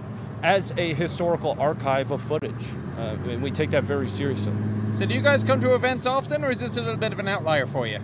I would say this is a little bit new. We come to events quite a bit, but what we're really trying to do now is come a little bit out from behind the curtain and let folks know that there are real people that are behind Funker 530. When you're archiving what is ultimately going to be some of the worst days in combat that you can think of, it's important to understand that there are real people that are behind it, trying to just help you understand its realities.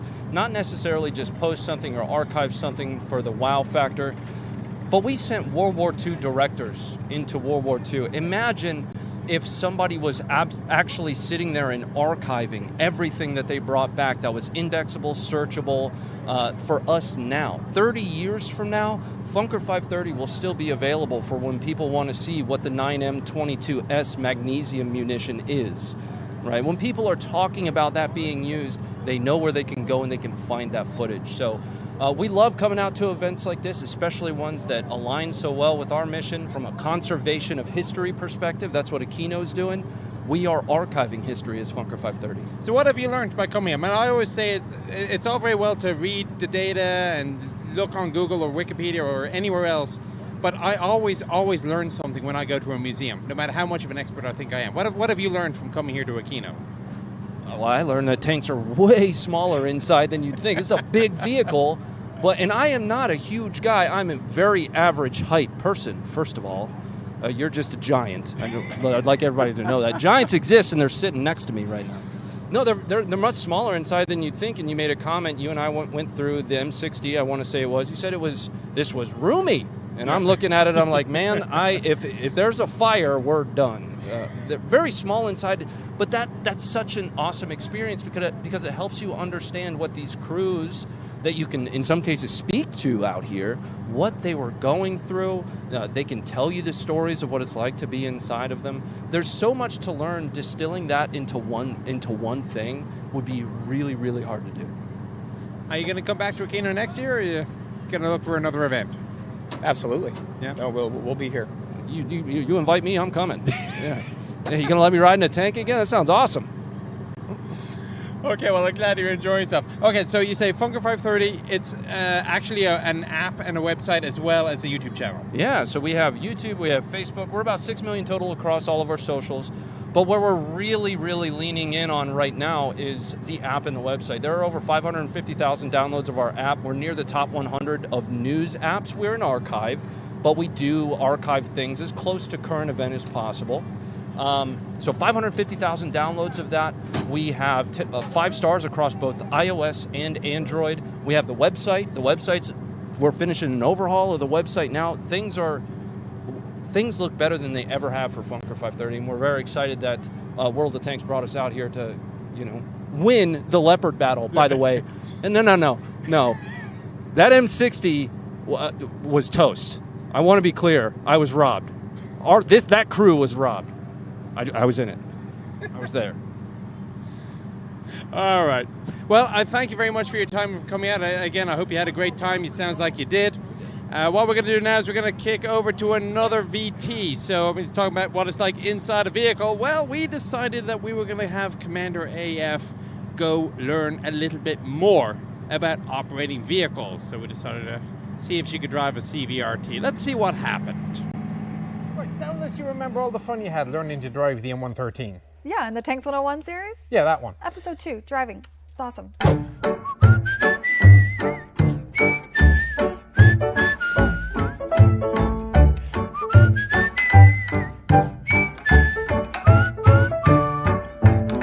Well, that of course was not a tank. So do you want to work your way up a little bit?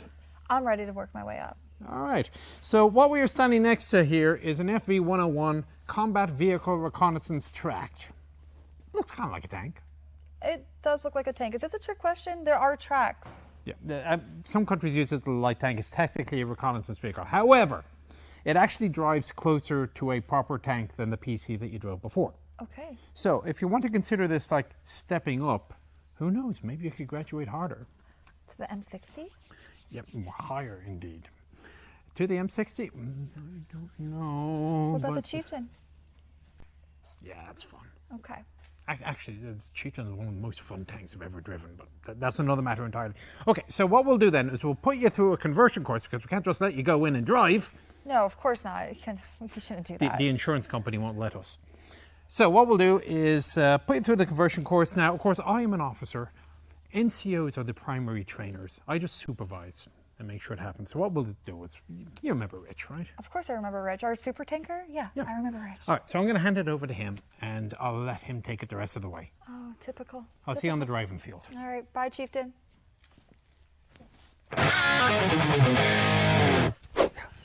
All right, enough of that. Hi, Rich. How you doing? Good to see you again. It's good to see you too. So I understand that you want to drive a tank. That's all I want to do is drive a tank. Well, I remember the time with the carriers, so that went fairly well, I would have to say. I would agree with you 100%. Yeah, so like nothing went wrong at all. It was great. So like the Chieftain was saying, yes, CVRT, This is our introductory tank. Okay. So this is a normal progression for people, is to go from 113 to CVRT. Okay. A lot of different concepts. Now, as you can see, it's a very petite vehicle. It's adorable. Yeah, lots of covers on it. To do the checks on this vehicle, it's a little time consuming because you're opening a lot of hatches. You're trying to get through hatches and what kind of stuff. So we've taken the liberty of pulling another one right beside it. Okay. That we have taken all the covers off so that you can get the opportunity to see exactly what we're checking and the stuff that I'm interested in looking at. And funny enough, we do have training material for the CVRT, which does include a checklist. Oh, I love a good checklist. I really do, Rich. Complete with a pen. So, British CVRT. It's got a Jaguar J60 petrol engine, so it's a gasoline tank. Okay. So it's kind of like driving a hot rod around here. A lot of horsepower to weight, so it's very nice. So the front component here, this front box, basically houses your radiator, your gearbox, your steering brakes. So with this off, we're able to pull the rad up off its stop and have a look in behind. And basically when we're in here, we take our light and we're looking around for any signs of water, any signs of leakage. That's the hydraulic filter for the gearbox. The brakes are on either end, which are a little difficult to see at times, but mainly what we're concerned about here are these two drive belts. This drive belt drives the cooling fan for the engine and runs off the transmission drive shaft from the engine to the gearbox. And then this belt here supplies your electrical generator, which supplies all the power of the vehicle. Now, being a gasoline engine, it does have spark plugs and ignition, so it's critical to have power. If you can't charge the batteries, at some point the batteries will die and then you'll be stuck. So you do have a big alternator generator here that supplies all the power to the vehicle when it's running. And it looks like it's doing what it needs to do. It is doing what it needs to do. Okay. Some of the things that you do run with CVRTs is this fan impeller can get loose at times. It's got a big jam nut on it, but we've had a couple of things where this was actually wobbling more than that. Like that's just free play in the shaft. That's the appropriate That's amount normal. of wobbling. Yeah. Okay. Yeah. So the next thing we like to go after, because it's nice and easy. Now normally there's a big hatch cover that's right over this. Right. You have the engine, the carburetor over here, looking around for gasoline leaks, oil leaks, water, anything that doesn't look normal. It's kind of like Sesame Street. One of these things doesn't like the other, one of these things doesn't belong. I don't see anything pooling up. Nope. Now this one here, here is your coolant reservoir. Oh, Usually yeah. if you can see coolant, it's got enough. So much coolant. There's enough. Oh. I'd say it's probably about half full, which is where we want these. Last thing we check on this is the water pump belt. You check it for tension just to make sure it's not too loose, not too tight. Yep, feels just right. So now we can move into the driver's compartment. Okay. All your controls are here. So these are your tillers for steering. And remember, the APC had the same thing, tiller bars for steering. But this is a little bit different because it actually has a brake pedal. So these are not for brakes. These are actually for steering. So when I want to turn right, I'm not pulling back. Oh, you're still gonna you're still gonna turn the same way you do it's with not an gonna APC, brake? but it will not brake. Okay. Okay. This is actually operating a slow down. steering brake on the gear case. Okay. Which is separate from the brakes that would stop it. And this actually has a brake pedal that you can see down in the middle there. So that's going to be one big, huge difference. So I'm sitting here, and you'll be right there. Will you be able to hear everything I'm hearing? Oh, I'll hear everything. Okay, Because good. if you know how to drive them, you don't need to see a lot of the stuff on here. So because you've got such a small hatch, and your panel is right here, and if you're driving it with your head out, like I will be doing. People like me, I have big shoulders, so I don't see the panel very well. They've put a convenient little mimic. Oh, okay. panel There's here. some lights here, so it will let me know what lights are on the panel. It'll tell you if something's going poorly. The last thing I'm going to talk about, actually second last, couple more things. There's two reservoirs here. I think we talked about steering reservoir and the brake reservoir. Right. Okay, so those you have to check level and then make sure they're okay. And again, part of your checklist. One thing on the side of the firewall here is a throttle lock. Okay, so let's say we wanted to warm the vehicle up. We'd lock that throttle lock in a position. Right. That can be bumped by your knee and it can cause the throttle to stick. Okay. And what happens when the throttle sticks? The engine stays at the same RPM, and if you're going at speed, it'll stay at the same speed, or if you go into neutral, it'll idle higher. It could cause you a problem if you're not ready for it. What kind of problems? You know, you might want to stop, and it's harder to stop when the engine is spinning faster, and you start getting near people and things, and... Okay, we don't want to crash. Tanks go through walls. Okay, we don't want to crash through anything today. Yeah. On accident. Exactly. You want to do it on purpose? Time to learn how to ground guide. Now, technically, I've kind of learned this before, but you know, if practice makes perfect. Use it or you lose it. I've lost it, so I need an accelerated course in ground guide. Okay, so do you remember the basic signals? Oh, stop. Stop. Yes. Okay. How about if I want to go backwards in a straight line? Yep. Go away from me. Palms are facing out. Away. Yep.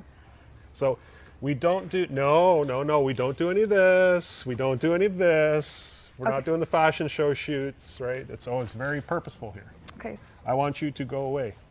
Okay? And if I want you to come towards me, I want you to come this way. It's like the Macarena. It kind of is, yeah. You do the left, the right, the whole, yeah. All right, I think we're ready. You should right. be, yeah. Ready? Let it rip. This is my favorite move. Okay. Oh gosh, okay.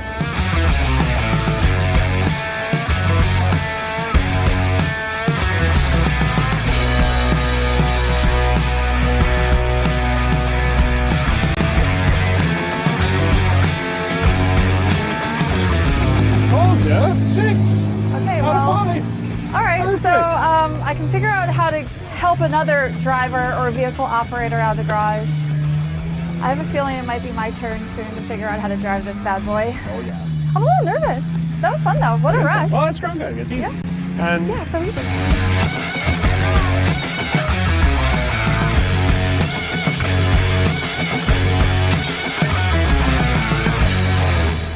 Yeah. And we're starting. Give it a little fuel. Give it some fuel. Give it some fuel. Yeah. Okay. All right, we're gonna get moving.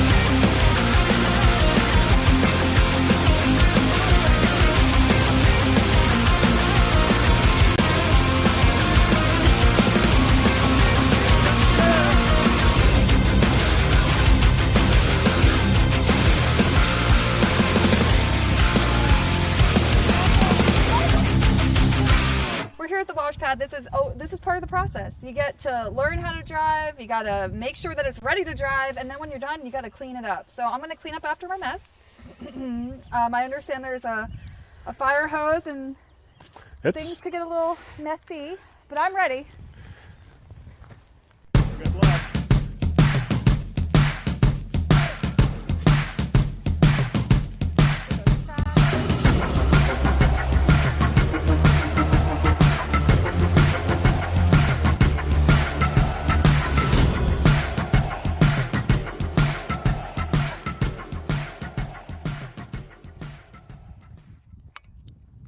Hey, Chieftain. Well, that was interesting. Were you watching all that? Watching and taking notes. Well, I'm glad you're not my driver. I'm glad I'm not your driver, too. That said, you do appear to have, I must begrudgingly state, passed all the various different criteria. So, God help me, I think you are now a qualified CVRT driver. Are you kidding? By the power vested in me, by the authority of being a supervisor, and I've had a hard day of supervising, I should add. This supervising business, you really don't know how tough it is, this level of responsibility I have. You make it look easy, I'll tell you that much. I cannot believe it. You think I'm a CBRT driver? Does that mean I go to the M60 next? There's probably going to be a stopover in between yet, but it's not beyond the bounds of possibility. Oh my gosh, I can't wait. Oh, one day I'm going to graduate with honors, right? I don't know. Well, at least we always have Aquino Tank Weekend. You will. Who knows? One day the tanker boots will be on her feet. A girl could dream.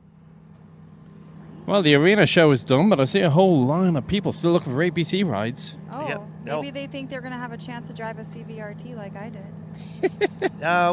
Not quite yet. As you know, as Al was saying, those are special historical pieces. So for those of you who haven't copped it yet, this is Jeremy. He's been the guy in the field herding all the cats. And now the show is done. Nobody got hurt. You're breathing a sigh of relief. You can relax for a while.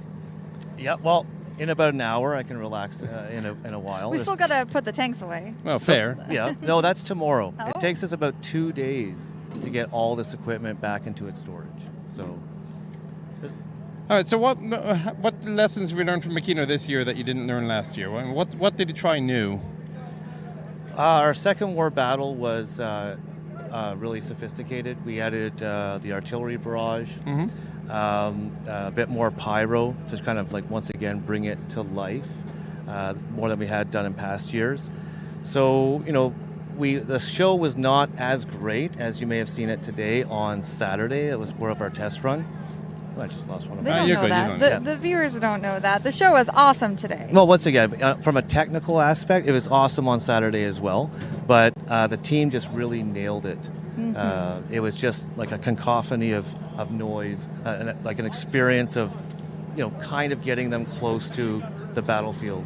Rather than seeing this in a movie or in a documentary, like just being that close to it, hearing it, seeing it, and smelling it. Those 25-pounders, it was no joke. The finale was jaw-dropping. I think they overcharged a couple of rounds. Yeah, I felt the concussion from the tower. Same. So I realized that you were busy all day. Did you have any opportunity to talk to any of the attendees? I actually do. You see, we don't really have a green room or anything like that, so I'm actually out there working before and after all the shows. So if I'm going through the Military Vehicle Center or heading to my office in the museum, they recognize me either from online presence or out in the field, and they just stop me. As busy as I am, it's important just to take, even if it's at 30 seconds, just to hear what their feedback was about the show or about the museum, and it was all positive. Find anybody from weird, far-flung places, or are they all locals? No, we actually, we've had people who planned their trip to Canada around Aquino Tank Weekend. Oh, that's nice. Yeah, I had two guys I dealt with. I didn't run into them today, but they are from Germany, and they would never visited Canada. And Aquino was the reason that they came to Canada. Now they're going to go off and see Niagara Falls and go up to CN Tower and head out to Montreal. Maybe get a poutine. Yeah. Or two. Yeah. No, that won't have to. Oh, I feel like the poutine this weekend's getting a bad rap. Just gravy on potatoes. Cheese. It's good. I like it. Sign me up. I'm ready for poutine. I'm hungry. I can't possibly imagine eating anything hot right now. Oh, as you were just sipping on a hot coffee. Actually, that was an iced coffee. Oh, it was an iced coffee. Do they have the iced coffee in the U.S.? Oh, they sure do. Apparently they do. I don't know. Wouldn't know. Okay. Not my son. If it's going to have coffee, I'm going to have proper, normal coffee. I have cold beer. Yeah, well, after 3 hours in the arena for the afternoon show and the stream, I was going to get whatever was cold, but, non-alcoholic. You're sunburned? Everyone says I'm sunburned. This is layers and layers that developed over the last 2 weeks in the preparations. The team is not. It's not just what you see on the weekend. Right. We have been planning it for months. Initial planning for the entire year, but then the execution is weeks of getting those vehicles ready, getting the field ready, just transforming a museum into what you see at Aquino Tank Weekend. So let's talk to the future. So, you're wearing the new shirt. We had the message from Al Duffy earlier that we saw. So how is the museum now going to actively change to the Canadian Tank Museum? What are we going to see that may not have been mentioned in the video, and how can we help? Well, what we discovered is when we decided to make this change that we were pretty much already the Canadian Tank Museum. Like, going to museum conferences, speaking to my colleagues across the Canadian Armed Forces museums or the civilian museums, they already kind of refer to us as, that Oshawa Tank Museum or that one of the Canadian Tank Museum. Right. So, then I sent, as you know, there's many international tankies here from all over the world. So I reached out to all my international contacts. I think I even tried to bother you, but you were off doing Army stuff. And I said, can you please Google Canadian Tank Museum from your location and send me a screenshot of the top 5 hits? And the top 5 hits from Australia to Italy to the southern United States to South America to the UK was the Ontario Regiment Museum. So it was almost like, so we were already kind of known as that. Right. But for us, it's just a change of focus. People will know when they hear Canadian Tank Museum what they're coming here to see and experience. The Regimental Museum is important to us. Mm-hmm. It's always going to be a part of our museum. But when you see a sign on the highway or you see something online that says Ontario Regiment Museum, you don't automatically pop and say, "Oh, Tank Museum." That's a tank museum. Yeah. So the rebranding is important, but the focus is, and it's already happened to us, is that we've understand when you look at the shows, you look at the collection. It's now telling more stories that are not just about our regiment. It's telling stories and the vehicle stories and the veterans all over the world. So, becoming more of a national museum, which we are slowly building and plan, just made sense. Right. When do you think you might break ground on the new facilities?